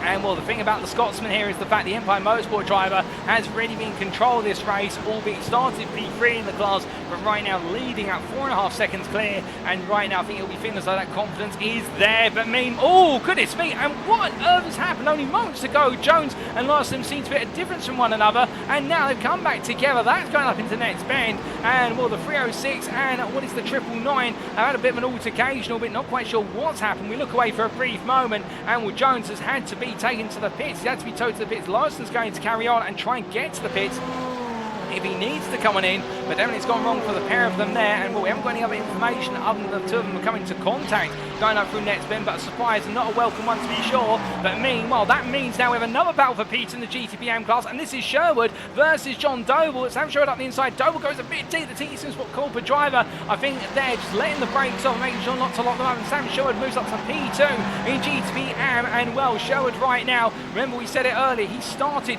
on pole for the class, he dropped down, he lost a whole multitude of places at the start of this race, and right now back up to P2. Sam Sherwood is absolutely tearing around here and looking to go for the win today, and we can understand why. He'll be absolutely galvanised with the fact what should have been a smooth run off the pole position has turned into a nightmare run for the first 15 minutes, but now that nightmare is turning into a pleasant dream once again. But meanwhile, as we look from our GTP to our GTP Pro drivers here, this is the battle at 4P3 between Brian Moles and Adrian Kukulas, as meanwhile behind we've had a bit of an incident, as I understand. Casper Brotner's headed off circuit, and that's happened at next bend. Moles over to the right, Kukulas in the toe here. I think Moles getting ready to peel into the pit lanes, deciding to go for his pit stop nice and early there, and I think trying to give him some space on the circuit. And looking at the circuit map right now, I think with that pit stop, Moles may actually come out behind the majority of the field, but whether that is going to give him a bit of breathing room or not, I mean, he may come up against some traffic quite early on, but then again, he perhaps knows something we don't hear in the commentary booth, as Adrian Kukulas meanwhile gains a place, and right now the 917 driver in control of this race. I think quite happy with how things are going so far as he makes his way on through and up into turn number 3. He does have some company behind him. That's Austin William Campbell, your overall leader in the GTP class, who right now has got Ryan Davies still trying to chase him, and then you have Alistair Kurt right behind. So those three all together, and Kukulas just stay on the inside and going, please guys, do not touch me. I just want to have a clean race. And we can understand that, as meanwhile Cy Anthony will make his way down into turn number 6. He'll be feeling as though with that pressure coming up behind, albeit we have lost the car of Ben Cullen for a brief moment. Hopefully that's not a sign of something to come. In fact, we have Ben Cullen materialised from the ether there, and well, perhaps some connectivity issues, but hopefully it's not a sign of potential forthcoming retirement for Cullen, in the fact the effect simulations drive still keeping the pressure on as they make the way on through what is their turn at number 13. We have had a bit of clarification from what is their well, we'll come back to that in a moment regarding the Jones-Lowison incident, as we saw Cy Anthony getting caught up quite closely behind Adrian Kukulas, and in the end Ben Cullen getting close from next bend but not able to capitalise. But as they make their way out to the corner here, we look back from the rear of Cy Anthony's car, and well, the number 27 driver looking as though he's keeping that gap to Cullen, but again, Cullen just be saving some fuel here. Could he also be charging the battery up to give himself a little bit of room? You can see making their way down the start finish straight, picking off GT3 class traffic, including Chris Kirtland, which we're going to see Cy Anthony about to speed his way on past. And well, we say hello to Chris for free going to the braking zone, and Ben Cullen says hi as well under braking and says, well, two can come through please. But Cullen goes a little bit deep, Cy Anthony does as well, so I think Cullen right now following in the wheel tracks a bit too religiously at perhaps Cy Anthony as they make their way up into turn number 3, and as they make their way in up to the left hand through Coca-Cola corner. Cullen now 5 tenths back and still trying to push on here, but it looks like these two are in a bit of a deadlock between each other, and the leaders of the GTP class, in the GTP Pro class in particular, just feeling as though they've got a bit more pace at their fingertips at this point in the race, as we are moving closer and closer towards that halfway point now, and that's where we're going to start to see that consideration of strategy come in. We keep in mind all the pit stops we have seen thus far, which have been scheduled pit stops, not forced pit stops due to damage that's been picked up for our drives. They have been for our GT3 class drives, and they have occurred within the opening 20 minutes, and we've had a couple of outliers from that, but we have seen some very interesting undercuts. The one from Ryan Moles in particular we're keeping our eyes on. We reckon that could be an undercut for the potential win of the class, in the fact he decided to go very early, and Moles has pulled himself out in a very clear amount of circuit. In fact, he's at the back of the GT3 class field on the lead GT3 lap at the moment. And he does have Shaminder Dinsa just in front of him by 3 seconds, but Moles has bought himself time. But meanwhile, Sight Anthony has not got time here as Ben Cullen much closer this time down the start-finish straight as they charge their way on down here. As we look to the blimp cameras, they roar their way, full engines blazing here as they make the way on down. Well, Cullen's going to look to the inside, under braking here as they make the way, and Cullen all the way, and Sight Anthony not really trying to outbrake Cullen, I think trying to set up a cutback here. And then he looks for it, but Cullen says no, he's going to put it on the apex there and make sure that Sight Anthony finds a face of Acura there as they make the way up towards turn number 3. The Cadillac right now, the stronger of the two typically on the straights from what we've seen, but the Acura doing very well to hang with the Cadillac today, it must be said, as they make their way through 3, and Ben Cullen takes P4 for the time being. As they come on through the right and up towards turn number 6 they go. Meanwhile, we look to Rob Armstrong here, looking up the inside there versus, I do believe that is David Rolliston, and Armstrong holding on to P5 with the GTP AM class as they come on through, and up towards turn number 3 they go. Rolliston there offline into turn 3, given the fact he's having to find his way past Lawrence Marsh, so therefore that is going to cost him some lap time, and it gives Armstrong some breathing room to run away as they make the way through. And while we interrupt ourselves moments ago regarding the Jones incident that we did see, and that was between George Jones and also Lowerson, and we've had some confirmation from Jay Winks in the Twitch chat. Thank you to Jay Winks and hello to them. We haven't said hello to them today in the Twitch chat, saying that it was a incident for Boris Jones where he did essentially hit one of the raised curves, or a landmine as it's referred to. You can see those very tricky and rather menacing little yellow curves there on the inside of some of the apex curves around here. You'll see those as well coming up through where's next bend, and there you can see turn number 14, a brief glimpse, and that unsettled the car of Jones, and then Larson straight into the scene of the incident. So a bit of a nightmare for the two of them there, and boy, it can happen. And again, it's that low ride height of these cars. You've just got to hit one of those curves at the wrong angle or a bit too much speed, and the car will very quickly become unsettled. But meanwhile, speaking of somebody right now who's decided to go for a bit of a conservative approach here, Alistair Kirk into the pit lane for Empire Motorsport from what was at the time P4 GTP Pro. This could be an interesting bit of strategy. This could put him right back in the battle for the final spot of the podium here. Let's wait and see how that plays out in practice. Meanwhile, Paul Busby making his way down the start-finish straight. Keep in mind, he has taken one of the earlier pit stops in the GTP Pro class. Austin William Campbell and Ryan Davies still out there, and Busby was in that battle. So Effect Simulations driver heading on down, and Alistair Kirk leaves the pit lane, but Busby will come back ahead. And right now, Busby at the best part of 51.5 seconds off of William Campbell, the class leader. And with a pit stop there in total, being a pit time of 45 seconds almost. But Busby will know he's got some work to do here, but you never know what he might be able to achieve if he absolutely goes for gold right now and leaves nothing in the tanks.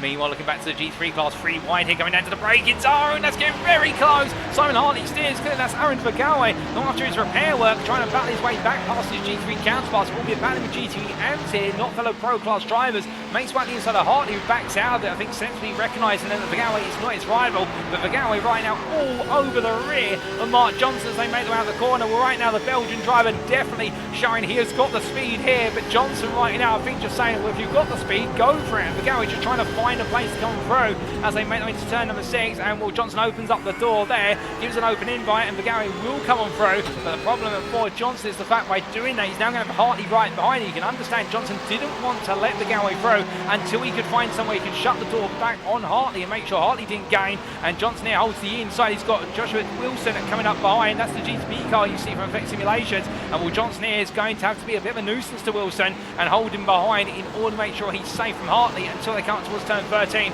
Executes that with a plum. Meanwhile, Ryan Moles now starting to come up behind some traffic here in the GT3 AM class. This could hurt Moles in the run on through. Remember, he is going for the ultimate undercut here in the battle for the GT3 Pro win. He's pitted earlier than anybody else in the class inside that top 5, and as he makes his way up into turn 16 to Panasonic corner, Hartley steps aside and leaves the door open there for Moles. But Moles right now will know that every time he gets caught up in a little bit of traffic, it is going to cost him slightly as they make the way on through. As they charge way down the start-finish straight into the pit lane very shortly. I do believe that we've got Matt Edmondson and Kerry Corcoran coming in. We've also got Mark Johnson coming in here, so I think we are going to start to see a bit of a cascade of what is pit stops for our GT3 drivers. We're still waiting to see the majority of the pit stops for the GTP class, albeit the GTP class definitely out of sync with half the field almost, well not half the field, which is about a quarter of the field as we understand it being affected by the open lap incidents. Therefore they are already only one pit stop in, but not a scheduled pit stop at that. But the point being right now in the fact that definitely a lot of our drivers here in the GT3 class trying to get those pit stops done as soon as possible. And meanwhile, as he makes his way down the start finish straight, this is David Larson who's just found his way past John Doble. And John Doble going quite slowly there out of the final corner. Was there a mistake for John Doble? Because it looks like the TE Simsport Corporate driver losing a lot of momentum on the straight. Unless he's deciding to charge the battery here and put in the kind of bit of conservation mode, perhaps he feels as though, in fact, he now needs to do a bit of extra fuel saving as well in order to go for that second stint and have it the way he wants to. As we move into the second half of this race here, but John Doble, the Canadian driver in the 77, definitely losing quite a bit of momentum down that start finish straight as he makes his way up towards what is turn number 6, heading towards the hairpin. Larson holds the position 7/10 clear, and looking as though right now in a bit of control of this, but again, it all could be strategy. There could be a bit of mind games going on as they make their way on around here. You never know what can happen, as meanwhile we do look to a little bit of battle building here between two Tiki Simsport drivers, as we have got a Tiki Simsport driver in the lead of the GT3 AM class. That's in the form of Dinsa right now, but meanwhile it is Shaminder Dinsa on the back of Simon Hartley. They're in the battle for P5 GT3 AM on circuit. From strategy, we believe this is more of a battle for around P7, P8, but Hartley's going to come into the pits and Dinsa carries on and yet to take their pit stop. Right now, I think the number 12 driver here trying to go as late as possible and just give themselves a breathing room. But meanwhile, as he makes his way down towards turn number 1, we do look to Billy Bob Ray, your GTP AM leader. And will your eyes do not deceive you, if you were looking at the timing tower only moments ago, you would have seen that Ray was 10 seconds clear of Sam Shillard. That gap has now come down to 3.8 seconds. Ray having an instant towards the end of the lap, and in doing so has scuppered what is a gap well earned. The number 55 driver will be trying and carry a bit more momentum, as meanwhile, we do see there Alden Hegerset in the back of the picture being passed by Jonathan Hitch, and that was for overall position of what is P4 in the GTP class, albeit right now these two are lapped down effectively on their class counterparts in terms of leaders, so therefore they are both trying to recover their way back onto the lead lap. No, they've still also got to make a pit stop at this time, but as we look from them to what is turn number 1, well, that's a battle between Kerry Kokorin and Casper Brotner, and Kokorin coming out of the pit lane, I do believe, only just now, and staying ahead of Casper Brotner, but this is quite important in the fact that these two right now fighting for a potential spot in terms of the top 5 of the GT3 Pro class, and will Kokorin making that pit stop work, just creeping ahead of Casper Brotner, who took the earlier pit stop by comparison, but Kokorin's pit stop in the end 6 seconds faster, and well, James Connolly down the outside, the GT3 AM driver battling for overall position effectively. Will Brotner on the back of this, and Will Connolly is going to sandwich himself between the two GT3 Pro drivers. Connolly looking around the outside, coming down towards the hairpin. Will Kokorin going defensive here, Brotner's going to go in on the brakes. Well, he's not happy as Brotner, he wants to get on through. A bit of contact between the two Ferrari drivers. Kokorin here doing an absolutely stellar job of just holding the car on apex and saying, no, you're all going to stay behind, you're not going to like it, but I don't want you to like it, I want you to deal with it. And as they make their way through turn 13 up towards 14, well, right now the American and Kerry Kokorin really trying to put their foot down in this position. Meanwhile, coming out of the pit lane, this is Chris Kirtland right now, and the Downforce Racing driver who did pit from what was the lead of the GT3 Pro class, making his way down pit lane. Onto the exit he goes, and Will Kirtland will be hoping at this point things can go the way he wants to, except he's going to notice that one man has jumped ahead of him, and jumped ahead of him by 14 seconds. Ryan Moles right now. This could affect Team Mean, minus Aaron Vergawe, who is ahead of Moles, albeit keep in mind that Vergawe has had a pit stop due to damage. Ryan Moles right now is the effective leader of the GT3 Pro class with that undercut, and he has bought himself a huge amount of time. He's bought himself 15 seconds by simply being the one to pit first as he makes his way down towards turn number 10. We'll have to wait and see what Jatatas and Kukulis' pit stops look like, but it is looking as though Ryan Moles may have just pulled off another piece of classic strategy, and we've already seen plenty of that in round number 1, and we're going to see even more of it here today from the ProTech Motorsport driver. But as he makes his way on through, meanwhile we do look back up the order, and in particular to what is Kirk here for Empire Motorsport, who after the pit stops was ahead of Ben Cullen and has fallen behind, and we can actually see him up there letting us know in the Twitch chat. I do believe that is a Life One boy saying about the fact that was originally 5 seconds ahead of the pit stop and now 8 seconds behind. So definitely the two of them exchange place, and again strategy proving to be the difference between them, just finding the right time to pit as well, and then having the traffic that arises as a result of where you come out of the pit lane. It is either going to make or break your race, but that's multi-class racing, as Kirk right now will be trying to chase down Cullen with that 4-second gap between the two of them. And well, meanwhile we look back up to David Rutherstone here, who has got Rob Armstrong getting closer and closer, and when we look back from the rear of the 262 from Tiger Racing team. And Armstrong here, 3/10 back, not really gaining too much more at this point in time. And I wouldn't be surprised if perhaps Armstrong is just thinking about trying to get into Rolliston's head right now, saying to him, look, I'm coming for this place, but am I going to move up the inside this time, or am I just going to wait there? Well, he waits this time around, but still another 25 minutes on the clock, and these two have yet to pit as well. So there's also that pit stop to be considered. Strategy could be a key part of this in terms of the turbo exchange in places as they make their way down through turns 4 and 5. And going up the hill they go, and you can hear Rolliston, they're in the throttle there, not happy with the way the car's turning on through turn number 5, not just able to keep the throttle on lightly, but having to just gradually force the throttle back on every so often to carry the speed uphill. And well, that could be a sign that perhaps the tyres are starting to wear down, and keep on they can fuel up the car and change tyres simultaneously in the GTP and the GT3 classes in this series, and that does normally lead to 1 or 2 tyres being changed in the pits. But Armstrong getting very close there as they make their way through the Dunlop hairpin chicane, and as they make their way up their hill right now, Rolliston are definitely feeling the pressure from Armstrong, who just inches closer and closer in the battle of the two Acuras as they make their way through turn number 5 and turn number 15 I should say, and up towards turn 16, and coming on through that right hand they do have behind them none other than it's Paul Busby, who has taken the pit stop from the GTP Pro class. And with Busby there, a little bit of tank slapper coming out the final corner, or oversteer to put it in colloquial English, as they make their way down the start finish straight. And Busby right now pushing on Ben Cullen, only 1.5 seconds behind the Effect Simulations drivers here, both going all in. They want to try and get back in the hunt. Remember, they are the leading GTP Pro drivers who have pitted, albeit they have a top 3 who have yet to pit, and therefore we are waiting to see where Austin William Campbell, Ryan Davies and Cy Anstey re-materialise in all of this. But meanwhile, coming out of turns 1 into 2, Armstrong there getting the better X out of the corner. I think Rolliston going a bit deep, and Armstrong does gain the place for UK Sim Racing Bell as he makes his way up another position, and now down towards turns 4 and 5 they go. And with the number 45 driver here of Armstrong now trying to make his mark, albeit you can see it's just in time I think for Armstrong, as we right on board look back here from the new leader of this battle for P5. In the back you can see the trainer cars in the form of Busby and Cullen forming up behind Rolliston, and Rolliston at this point will be thinking, can you guys just give me one more chance? And well, I don't think Busby and what is there Cullen are going to wait for much longer as they negotiate what is there the Dunlop hairpin chicane. That's Aaron Vergawe in the GT3 Pro class, P4 and class, doing a very good job to be fair of recovering in this race. It must be said for Aaron Vergawe, albeit he does have one more pit stop to do, we believe, given the fact he's already pitted once for damage, but it was very early on in the race, and I don't think the fuel tank's going to make it to the end for the Belgian driver for short competition esports, albeit he can prove the difference. Chris Constable is in from the GT3 Pro class 3rd place position, but Vergawe right now to be back in P4. Now he's got another stop to potentially make here, which is going to put him in the side battle for the top 10 when we're said and done. But coming on down and charging all the way up towards turn number 1. Right now, Vergawe feeling confident in the car, it would seem, albeit as he heads on down the start finish straight here. It's a long way to go. If he does go for fuel saving, those lap times will fall away, but it could give an opportunity to be inside that top 5. As we do know, Chris Constable is leaving the pit lane right now. In fact, you can see him there in the rear of the picture. The UK Sim Racing Mansell driver making his way on down. Well, Vergawe will be P3. Ryan Moles is coming up behind here, and well, Moles right now will see his target in front. So with Vergawe out there, you would imagine that Moles will have to pass Vergawe. He'll feel as though he must pass, because otherwise Vergawe could perhaps get to the end on a lot of fuel saving, albeit that is going to be a huge effort if so. But Moles right now will see that lap time coming down and his way up very quickly indeed.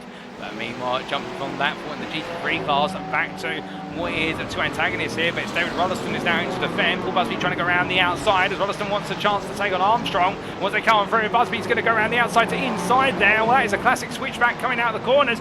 Meanwhile, it will be Cullen who now looks around the outside for 12 and 13, and Rolliston is going to be mugged to positions here overall in the GTP class. I think in the end they've negotiated it quite well. Beautiful driving from all 3 drivers there, but Rolliston right now will be thinking, I want another chance at Rob Armstrong, and I don't think he's going to get it anytime soon. In fact, Armstrong has been bought some speed, or bought some space we should say, and well, John Doble there getting a mistake in towards Panasonic corner, and the TC Corporate drivers brought the car back up to speed. But the key point being here in the fact he's now jumped down to P6 in the GTP AM class, and well, David Rolliston might have a slight smile on his face now, knowing that whilst he's lost 1 place, he's also gained 1 back.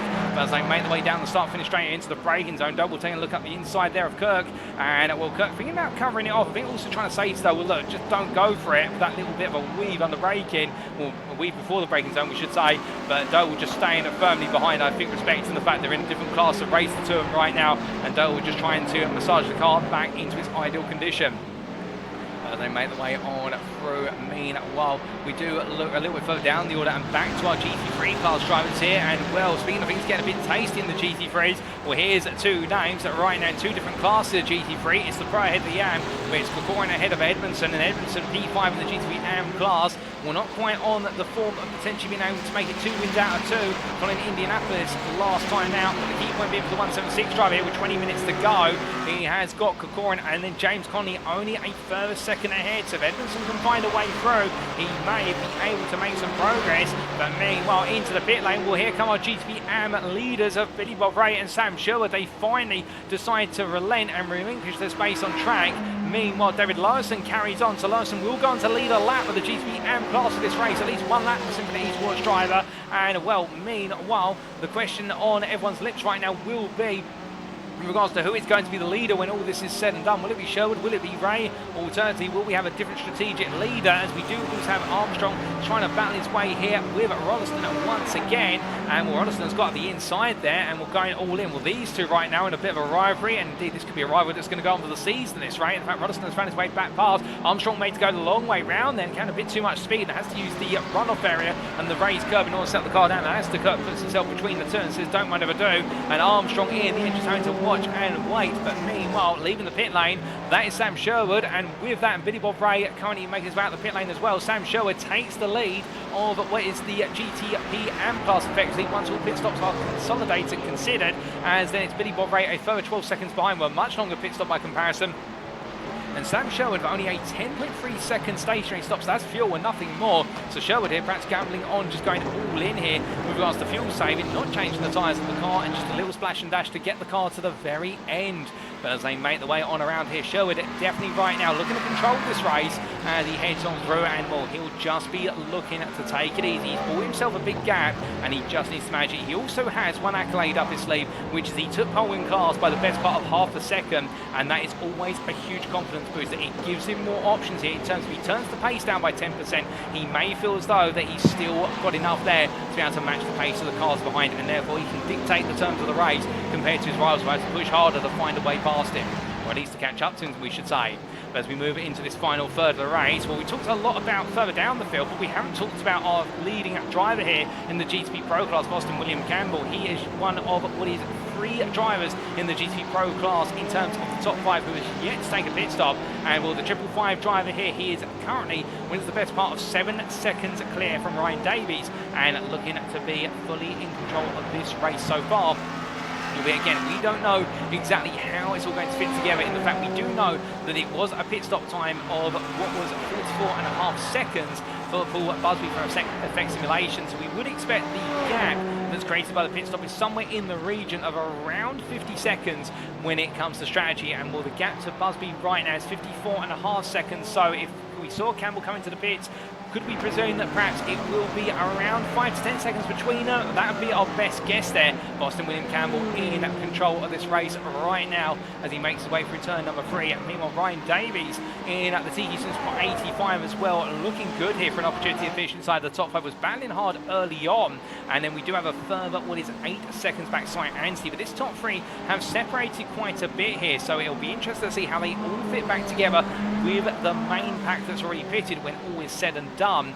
But again, it also depends on how much fuel saving they've done in the early stages of this race, particularly when we have that 6-way fight for the lead in the opening 10 minutes. I wouldn't be surprised if a lot of fuel saving was going on behind the scenes from the likes of Ryan Davies and Cy Anthony, and also Austin William Campbell, albeit it was a bit more towards the front at the tip of the spear, so therefore he may not have been had that opportunity. But meanwhile, as we come from GTPs back to GT3s, well, here is your GT3 Pro leader of Geraldo Stratatis, leader on circuit, but not necessarily on strategy. But as he makes his way into his pit box, Joshua Pratt carries on here, and well, the TT Sport driver heads down, and he will lead a lap of the GT3 Pro Class race as he makes his way into the Turn 1 braking zone. And that'll put a smile on his face and also the face of team principal GZen High, as he has seen a number of his drivers lead the lap thus far.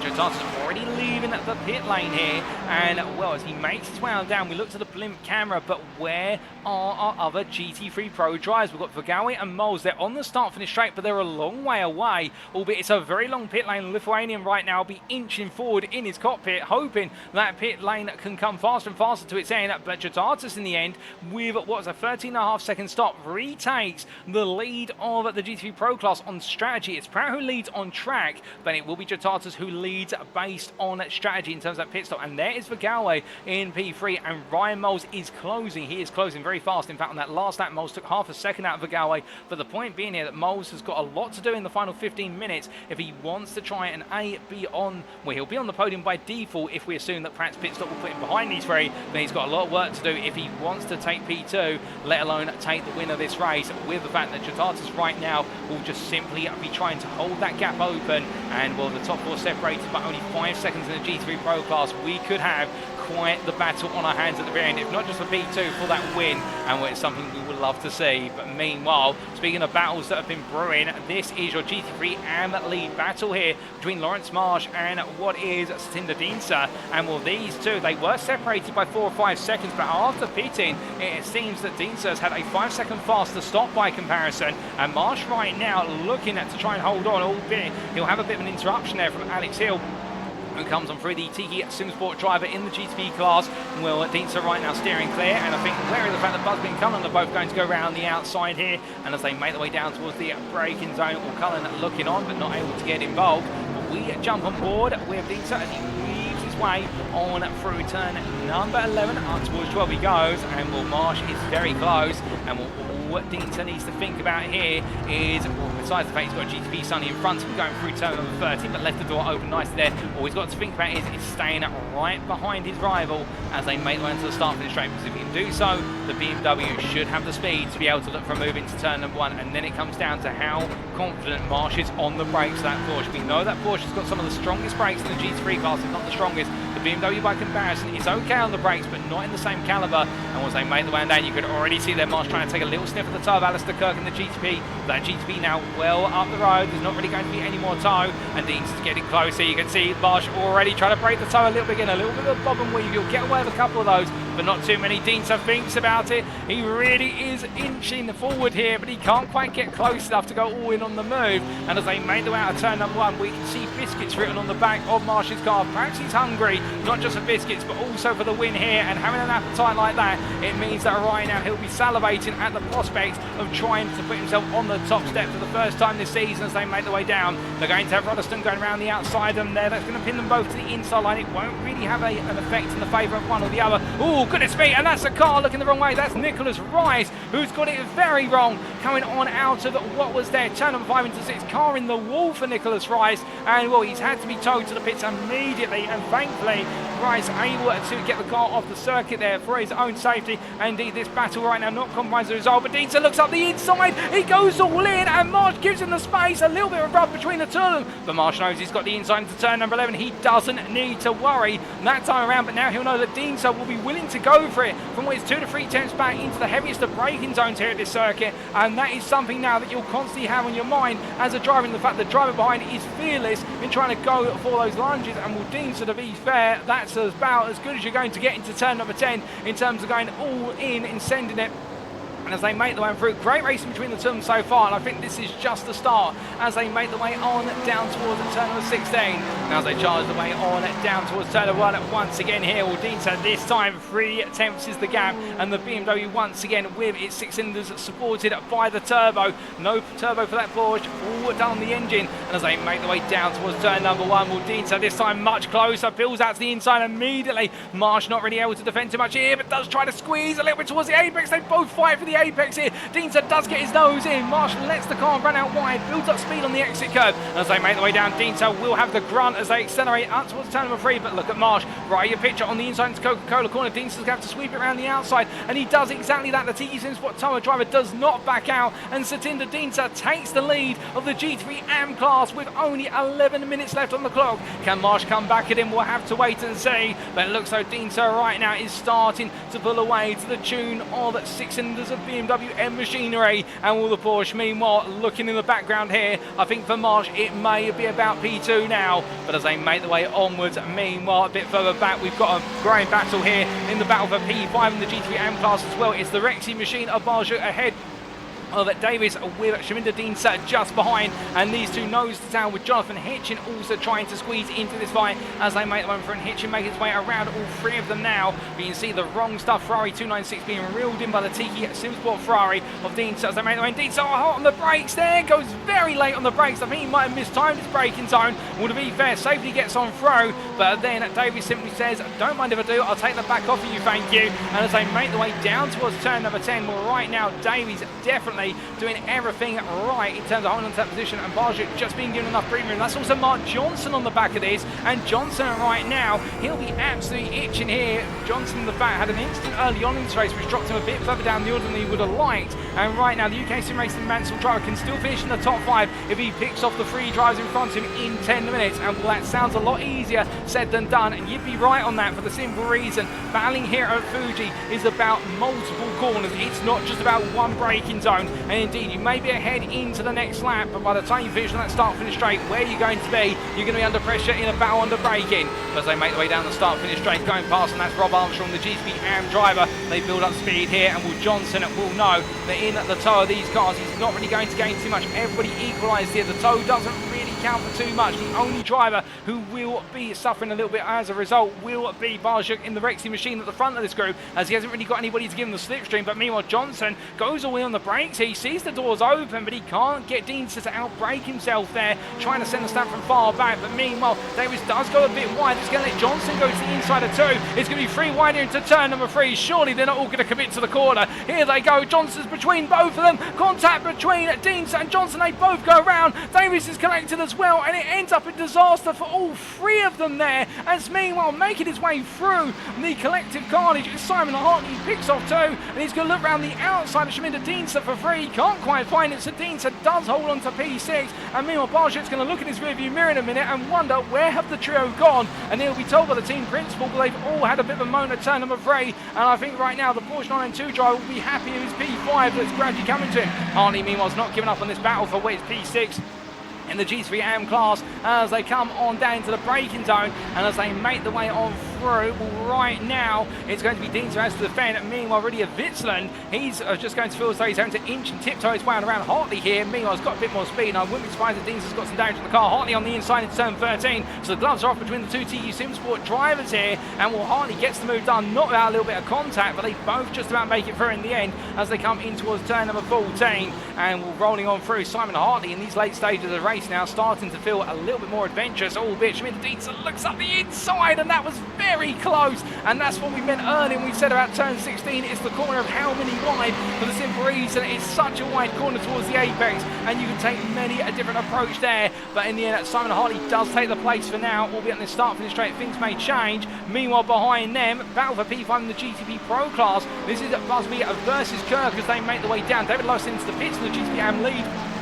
at the rear of the camera, and coming on in very late in the day, and Busby there on the outside. Meanwhile, Kirk on the inside goes to the move, goes all in, and well, these two, a lot of respect between them, a lot of mutual respect. In fact, they race one another just as often in official iRacing races as well as they do in the UK Sim Racing leagues, and right now Kirk ahead of Busby there, but Busby I think waiting for the next lap round to go on the attack once again. But whilst all this is playing out, we should point out that David Rollston now leads the GTP AM class, but has yet to appear. In fact, he is one of only 2 drivers yet to be in the GTP AM class, the other being John Dobles. They're going as late as they can in the day here, which is absolutely phenomenal for the fact they're going for so long. And well, Austin William Campbell and Ryan Davies both into the pits as well, so they come on in the final 7 minutes, and what, they make the way on down pit lane here. Who is going to be the one who comes out ahead is the big question. Well, Cy Anthony goes on, he's yet to pit as well, so the privateer here is trying to go the longest of everybody, and as he makes his way down through turn number 1, well, right now it is completely open season, the GTP Pro class, in terms of who's going to be leading, and I think as Austin William Campbell leaves the pit lane, well, right behind him is Davies, but he's going to pull quite the gap before all is said and done, and Austin William Campbell right now seems to be your de facto GTP Pro leader as he makes his way out there for what is the 37th tour of the circuit under race conditions if you're a GTP machine, and right now Austin William Campbell seems to be in control of this race. Ryan Davies comes on through, and he's safe from Ben Cullen and Alistair Kirk and Paul Busby by a considerable margin. So right now, Ryan Davies looking on course for a P2 finish here in the class. And meanwhile, Busby versus Kirk, well, these two still exchanging places. A bit shares on the stock market as they make their way down. Albeit a bit of wobble under braking there for Busby, trying to get the car to turn in. I think right now those tyres definitely have seen better days as he makes his way out of turn 2 in towards 3. And well, as they charge the way on through, meanwhile, Billy Bob Ray versus John Doble. That's John Doble into the pit lane here. Doble finally taking that pit stop. Well, he's had to do it at some point here, albeit 55 minutes in. That's credit to how long he's extended the car. And Billy Bob Ray moves back up into P3 GTP AM. And well, David Rolliston has yet to pit, so Rolliston will fall behind Ray if we understand it correctly. And that will release Sam Sherwood to take back the GTP AM lead. And with it, the win of the class, which, well, we said he was the fastest in qualifying by a considerable margin. And well, he's going to prove a point here. But as time rolls on, we still do have 5 minutes, and anything can happen until that checkered flag waves. Let's not count out any battles yet, ladies and gentlemen, as Ray continues his way up towards turn number 6. And as he does so, meanwhile, looking back to Hartley versus Dienzer. The two of them here battling one another in towards turns 10 and 11. It's Hartley who holds on to the position as they come through the left into right and up towards turn number 13 they go. And as they do at Dienzer right now, we definitely see that the car not stay under brake and a slight wobble under rotation into 13. So the contact he had at turn number 3 with his peers definitely upsetting the balance of the car. And Hartley may not be the fastest of the two of them right now, but he's definitely feeling a bit more in control of this race between them. Dienzer all over the back of him there, but I think right now Simon Hartley, if he can just keep his head down and not let the pressure get to him, he'll feel comfortable. As meanwhile, into the pits it goes David Rolliston, and with it, this is your new race leader in the GTP AM class, Sam Sherwood. Lead on strategy, lead on track position, and 4 minutes to go, and the revival is complete in terms of turning this race around. Meanwhile, in the battle for the lead of the GT3 AM class, we thought Dienzer had broken away. Satinder Dienzer had broken away, and he has not in fact. Lawrence Marsh right behind him as they make the way on through the Dunlop hairpin. And as they do, well, right now Marsh all over the back of Dienzer as they come on through the right hand. I think Dienzer's made a mistake on this lap, a major mistake in that, because on the previous lap Marsh was 3/10 slower by comparison, so something has fallen off quite recently. And as they make the way up through turn 15 to 16, Dienzer right now will not be enjoying this pressure.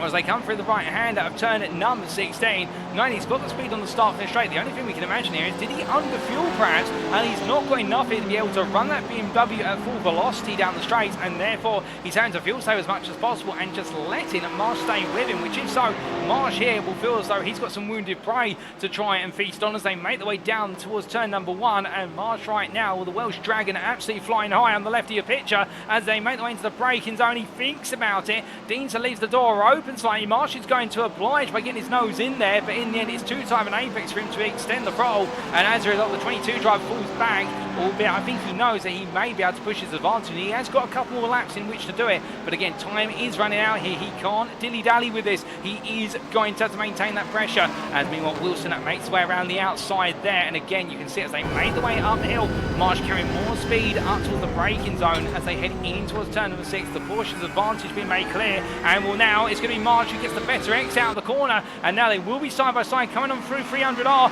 Bit of Netco contact there perhaps slightly as they make the way down, but either way it is going to be Marsh looking around the outside. It's going to be 3 wide as we do have what is Ben Cullen going up the inside of the pair of them, very late on the brakes, and it gets very, very close there, and in the end there is a rub between all 3 cars, but they all survive it. But Marsh will be absolutely seething at that. As though he could have gone all the way around the outside, only to find in the end with 3 wide there, it was natural there's going to be a bit of contact between all 3 cars, and that pushes Marsh another 9/10 off of his target. And Dienzer definitely struggling with that car as they make the way up the hill, but as they do, well, right now we're going to stay with this battle for the time being. We have got other battles building around this, including Cy Anthony battling with Alistair Kirk. You can see there Cy Anthony has got ahead of Kirk based on strategy in the end by going incredibly late. Cy Anthony versus Kirk's very early pit stop by comparison as they make their way down the start pit straight. This is the battle for GTP Pro P4 as they make the way down. And as they head in towards turn number 1, onto the brakes they go. And well, right now it looks like nothing between them here. Paul Busby with what is often Hitchin behind, albeit Hitchin staying with his rival, but a lap down, so therefore I think he's not going to be permitted to overtake unless Busby lets him do so. But meanwhile, as they make the way on through, we look back to that battle for the GT3 AM win here, and Dienzer right now trying to hold on, but that BMW just does not look like it's got enough to be able to hold enough of a gap. It looks like it's constantly under pressure, and well, that is pressure you don't want when that checkered flag is only a lap away. Indeed, our leaders right now, in terms of our GTP Pro leader, who will determine when the final lap is, that's in the form of Austin William Campbell making his way up towards turn number 16. So there will be a 41st lap turned here at the Fuji International Speedway today, and he will make that happen very shortly indeed. So it will be for Dienzer and what is Marsh to do one more lap after this one, and Marsh so close there as they make the way through, and we can see how close he's getting on those corners. The Porsche's got the rotation, and it's just got the ability to quick fire its way out of the corners. Dienzer, meanwhile, doing everything right, going back to the traditional driving school, the school of defence, we should say, in terms of park the car in apex, prevent your arrival from being able to get the throttle down, frustrate them, make it so they have to drive to your rhythm, and as they make the way through turn number 16, Dienzer doing exactly that, really making this the most laborious lap of Fuji, and that's what you want, that's what you have to do in these situations. You've got to make the driver behind fed up and frustrated of being stuck behind you, and that's when they make mistakes, and in turn that's when they suddenly let a gap open up like this, 5/10, and now we can see that Marsh is not able to close up because whatever Dientzer's got left in this car, he's saving it all for the straights, and it's keeping him well and truly alive as they make them into the brain zone. Sam Short, your GTP AM leader, up the inside there, and Marsh getting involved, and you can see Marsh not happy with that as Dienzer goes a little bit deep, lets Sherwood go, and again that Dienzer can just worry a little bit less here as they make the way on around, but meanwhile we look to Joshua Pratt, who's found his way into P4 ahead of Chris Kirtland in the GT3 Pro class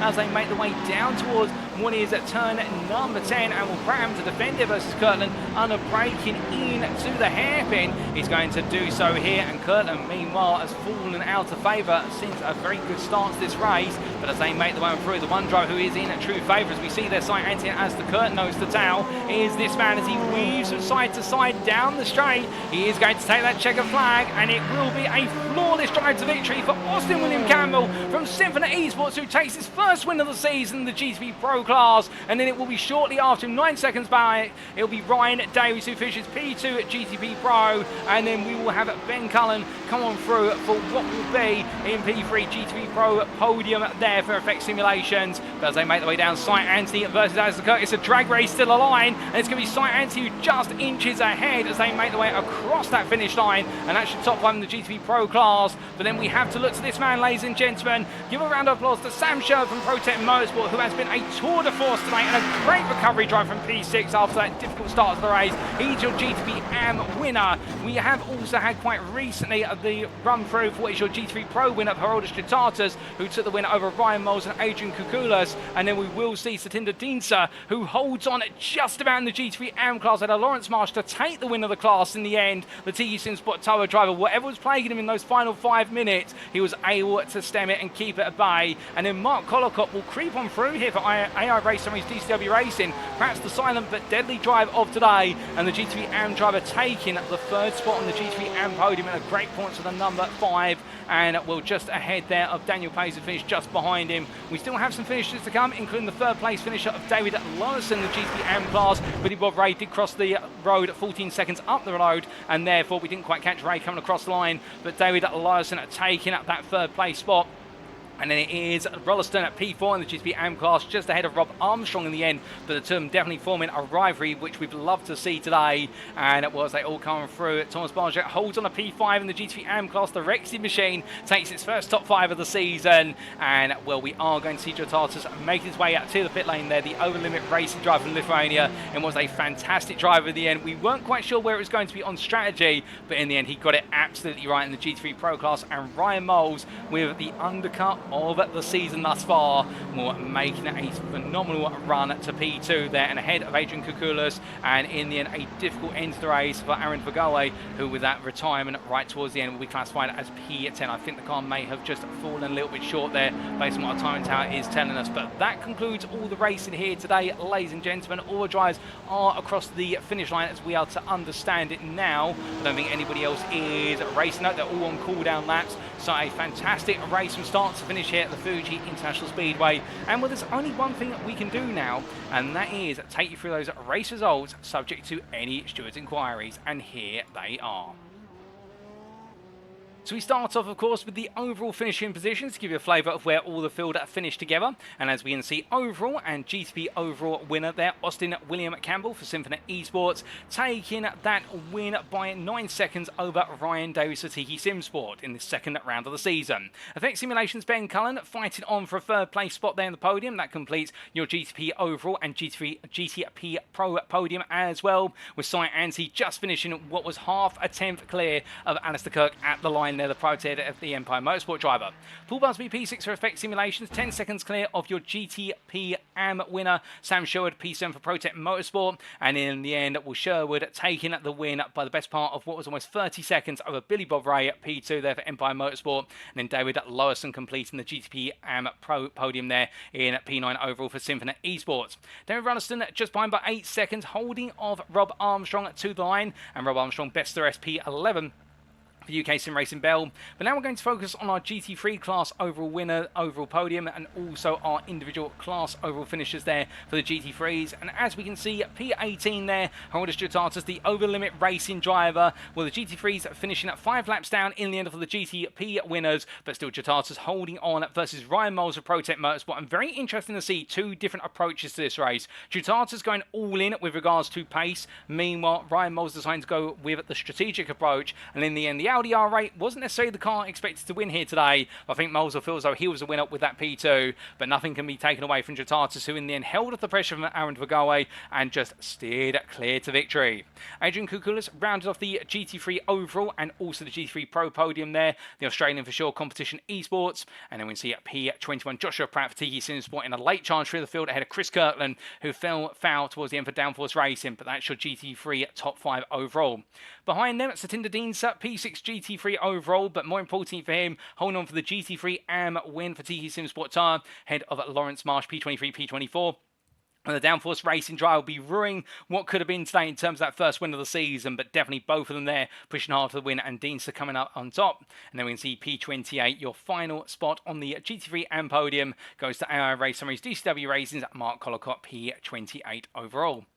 Then looking on further down the overall finishing positions here, we do come on to our retirees now from this race, albeit there weren't too many as of this round, it would seem, with James Connie there, the UK Sim Racing Hill driver, I do believe making it to the end of the race into the checkered flag, albeit because he did finish over half the race distance, he will be classified as a race finisher. The same for Nicholas Rice there, the Dirty Rice Racing driver, albeit that unfortunate incident coming out of turn 5 up the hill into 6, seeing him have to retire the car. And then we did have the 3 retirees who will be classified as non-finishers as they did not complete over half the race distance. The GTP AM retiree of Rich Jones for Sloan's Lady Racing, Martin Tinnen for Tiki Sim Sport Tyre, and Neil Smith there, the privateer, who continues to be plagued by a small degree of bad luck, it would seem.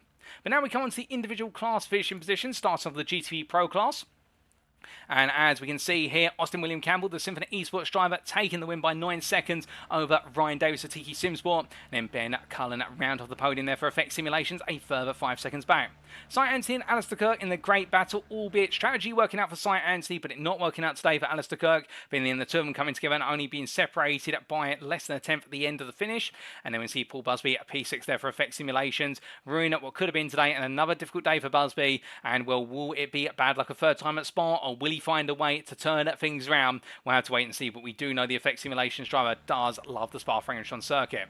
Then behind him, finishing a lap down the end after the unfortunate start line instant with his throttle pedal sticking down, Joshua Wilson there for Effect Simulations, finishing P7. Jonathan Hitchin also there, lap down P8 for Symphony Esports, and Alex Hill P9 there for Tiki Sim Sport Corpa, I should say, a lap down. And then as we come on to the GTP AM class, here we can see Sam Sherwood taking the win for Protect Motorsport there by 28 seconds in the GTP AM class over Billy Bob Ray. And will the Protect Motorsport driver, despite being knocked down to P6 at the start of the race, finding a way on through and absolutely delivering here on the big stage. Billy Bob Ray, meanwhile, nothing can be taken away from the Scotsman with that P2 finish for Empire Motorsport, and he and the team will be absolutely pleased as that, and keeping it behind David Larson, who finished 14 seconds behind in the end, and the Symphony Esports driver doing well to finish on the podium podium there ahead of David Rolliston.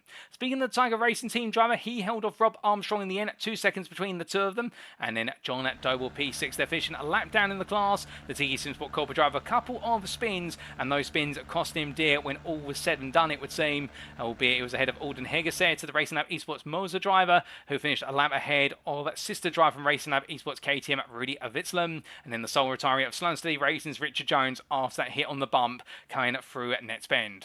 We then come to the GT3 Pro class. And as we can see here, Haroldus Jotatis for Over Limit Racing, taking the win in the end by 6.7 seconds over Ryan Moles for Protect Motorsport. And, well, congratulations to Jotatis, definitely demonstrating today the fact that he is a contender, an early contender, it would be said, for that championship, albeit we're only 2 rounds in, so we can't read too much into it, but definitely demonstrating both pace and consistency in equal measure. And Ryan Moles, again, a special mention in the fact making it that early undercut work, pitting only 16 minutes into the race and finding a way to gain multiple places and move from P4 to P2. And the Protect Motorsport driver, I think, will be looked at by Adrian Kukulis to finish P3, and the Shore Competition Esports driver will be looking at him thinking, okay, he pulled off a blind on strategy today, but I still earned a 3rd place. And, well, to be fair to 917 driver, definitely the Australian has earned it, and he'll be pleased with that. Joshua Pratt only 2 seconds behind P4 there for TE Simsport in a late charge, ahead of Chris Kirtland for Downforce Racing, who was only 4 tenths behind, and then Marvin Cruz at P6 for Old Dudes in Cars, ahead of teammate Casper Brotner, and, well, from them to Kerry Kokoran, P8 for Downforce Racing, with Daniel Pace, P9 for Old Dudes and Cars, and then Aaron Vergawe with that unfortunate end to his race, P10 there, a lap down as well. But the Shore Competition Esports driver can't be too disheartened in the fact he knows he was battling for pole today, and if it hadn't have been for the meatball flag picked up early on in the race, he could have been on course for the victory as well in what was expected to be a thrilling battle between him and Joe Tartas. Unfortunately, we never got quite to see it materialise. Chris Constable also there, a lap down, P11, best of the rest for UK Sim Racing Mansell, and then the sole retiree of Martin Tinnin for TE Simsport Toa, P12 there, albeit it'll be classified as a non-finisher. We then come to, last but not least, the GT3 AM class. And as we can see, Satinder Deensa taking the win by just shy of half a second in the end over what was Downforce Racing's Lawrence Marsh. The TE Simsport Toa driver doing everything right, and I do believe may have learned a little bit from a recent driving school he attended in real life, and perhaps applying some of those real world tricks to what was his racing today, and credit to him. And then that Mark Collicott P3 there for IR Race Summaries DCW Racing, who just gradually crept his way onto the podium there. And, well, the number 5 driver may not have been camera too much, but then again, sometimes it's just about getting the car to the end and not making any mistakes. Matt Edmondson at P4 for UK Sim Racing Hill, the best part of what was 14 seconds clear of Thomas Barget. The privateer, they'll be absolutely pleased with that top 5 finish, and then he was able to hold off Shaminder Deensa, Simon Hartley, John Davis and Mark Johnson, and that unfortunate instant between John Davis and Mark Johnson and also Shaminder Deensa definitely costing the trio dear in what was a great battle up until it went a bit wrong at turn number 3, and Simon Hartley threading his way in for that P7 finish, falling behind his sister team driver in the end. Then to P10, Andy Skinner, who round off the top 10 for Tiki Simsport. And then 8 laps down, James Connie, P11, best of the rest of UK Sim Racing Hill, a lap ahead of Nicholas Rice for Dirty Rice Racing. And then the sole retiree who will be classified as a non-finisher, the privateer of Neil Smith, P13. That concludes all of our finishing positions and our results for this round, ladies and gentlemen. And, well, with that, given the fact that today has been a post-round broadcast, it does mean that given the fact the racing did occur, what was the best part of practically 2 weeks ago, we are not going to be having any post-round interviews today, and therefore it is time for us to round up. So with that, thank you very much for watching. And, well, if you're wondering why we're not covering the updated standings, I'm going to put my hand up here and say, didn't quite manage to grab the standings in time, having come back from vacation only as of yesterday, and I was meant to grab the round 2 standings before the round 3 standings were updated as of late last night. So what we'll promise to do for you is at the end of the post-race broadcast round number 3, we're going to give you a full update on those standings, whether it be in the drivers or the teams championships. But until then, thank you very much for watching this post-round broadcast of round number 2 of the UK Sim Racing GT3-GTP Multiclass League Season 1 at Fuji International Speedway. And if you have enjoyed it and you want to know more about the UK Sim Racing community, the first thing you can do is subscribe to the Twitch channel. It's always appreciated there. Do let us know how much you enjoyed it today. Alternatively, what you can also do is go to the official UK Sim Racing website, and that is at uksimracing.co.uk. Now, the reason why you want to go to the website is firstly because it's an absolutely beautiful website, and here it is, as you can see. But also you can find out all the latest details regarding the UK Sim Racing community, all the latest broadcasts, broadcast all the latest leagues, but also there's a link to our Discord in the top right corner, and you can see it right there. Now, you may be sat there wondering, why would I want to join the UK Sim Racing Discord? Well, if you ever want to be on the grid for any of our series or any of our official events, it is a mandatory requirement that you need to be part of the Discord, so that way you can attend the safety briefings before we go racing on the virtual circuit. But also, it is because our affiliates, given the fact that UK Sim Racing is affiliated with multiple real-world and also sim racing companies, well, our affiliates do provide a number of discount codes which are only available on the UK Sim Racing Discord. And if you do want to use one of those discount codes as part of your purchase, you become a winner. You'll be in pole position to receive a discount on your purchase, so it's a win for you, but it's also a win for the UK Sim Racing community for the simple reason that every penny we make from our affiliate purchases, those pennies go back into the community to fund future series, including the GT3-GTP Multiclass League, the Porsche Cup, and plenty more that we've got planned for 2023 and onwards. So do remember, a little purchase can go a long way in supporting UK Sim Racing. But if you don't necessarily want to go to our website, you can of course also follow us on social media, and the best place to do so is via our official Twitter, and that may be found at twitter.com/UK Sim Racing _. And then you can keep up to date with all the latest updates on our leagues, but also the trials and tribulations of the official UK Sim Racing esports teams. And while we mentioned our affiliates only moments ago, so it's about time we gave them a big thank you as well and took you all through them. And well, we start off there with Swilliametta Sim Racing Coaching. And Will Swilliametta is the creator of the Motor Racing Checklist, whose sim racing coaching can help take your sim racing driving to the next level. Whether you're looking to gain a 10th, improve your approach to the racing line, or develop your consistency, Swilliametta has a coaching course to meet your needs. Plus, with being a multi-time champion of official iRacing series, including the 2021 PESCC, you know you're receiving coaching from the very best in the industry. We also have Race Anywhere, the provider of curated sim racing equipment, aimed to only stock products that represent excellent value for the sim racing community. Demon Tweaks, the provider of the most complete and innovative motorsport product range available worldwide. So no matter what your level of discipline, Demon Tweaks could help drive you to realise your motorsport ambitions.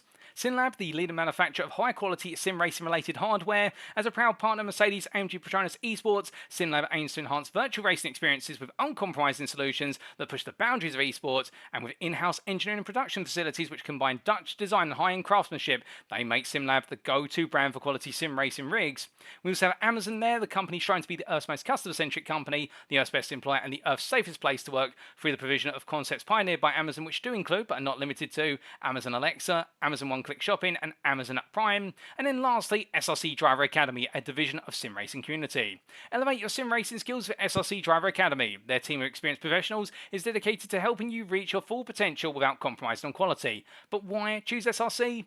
To put it simply, affordable, quality coaching. They have experienced coaches who provide valuable insights to the competitive edge. They make high-quality coaching accessible to all at an affordable cost tailored to your needs and goals. You can learn race strategies, precision driving, and much more, and they offer virtual coaching sessions at nearly all hours of the day, every day, ensuring flexibility for all. So join SRC Driver Academy today and unlock your true sim racing potential. Do visit their website to learn more and accelerate your sim racing career. But now, ladies and gentlemen, we try to accelerate ourselves in time. We're still stuck in the past, unfortunately, but we are going to accelerate a little bit closer to this present day, with round number 3 being brought to you as a post-race broadcast. We'll do our best to bring it as close as possible to the raw live experience on Friday, the 6th of October 2023. The racing may have occurred as of yesterday on Sunday, the 1st of October 2023 at the legendary Belgian circuit, but we don't know who's come out the victor in round number 3 before going into the mid-season break. But tune in with us on Friday at the same time at what will be 7:45 British summertime in the evening, as we go on a journey to Belgium and find out who is going to be the Tour de Force in Belgium.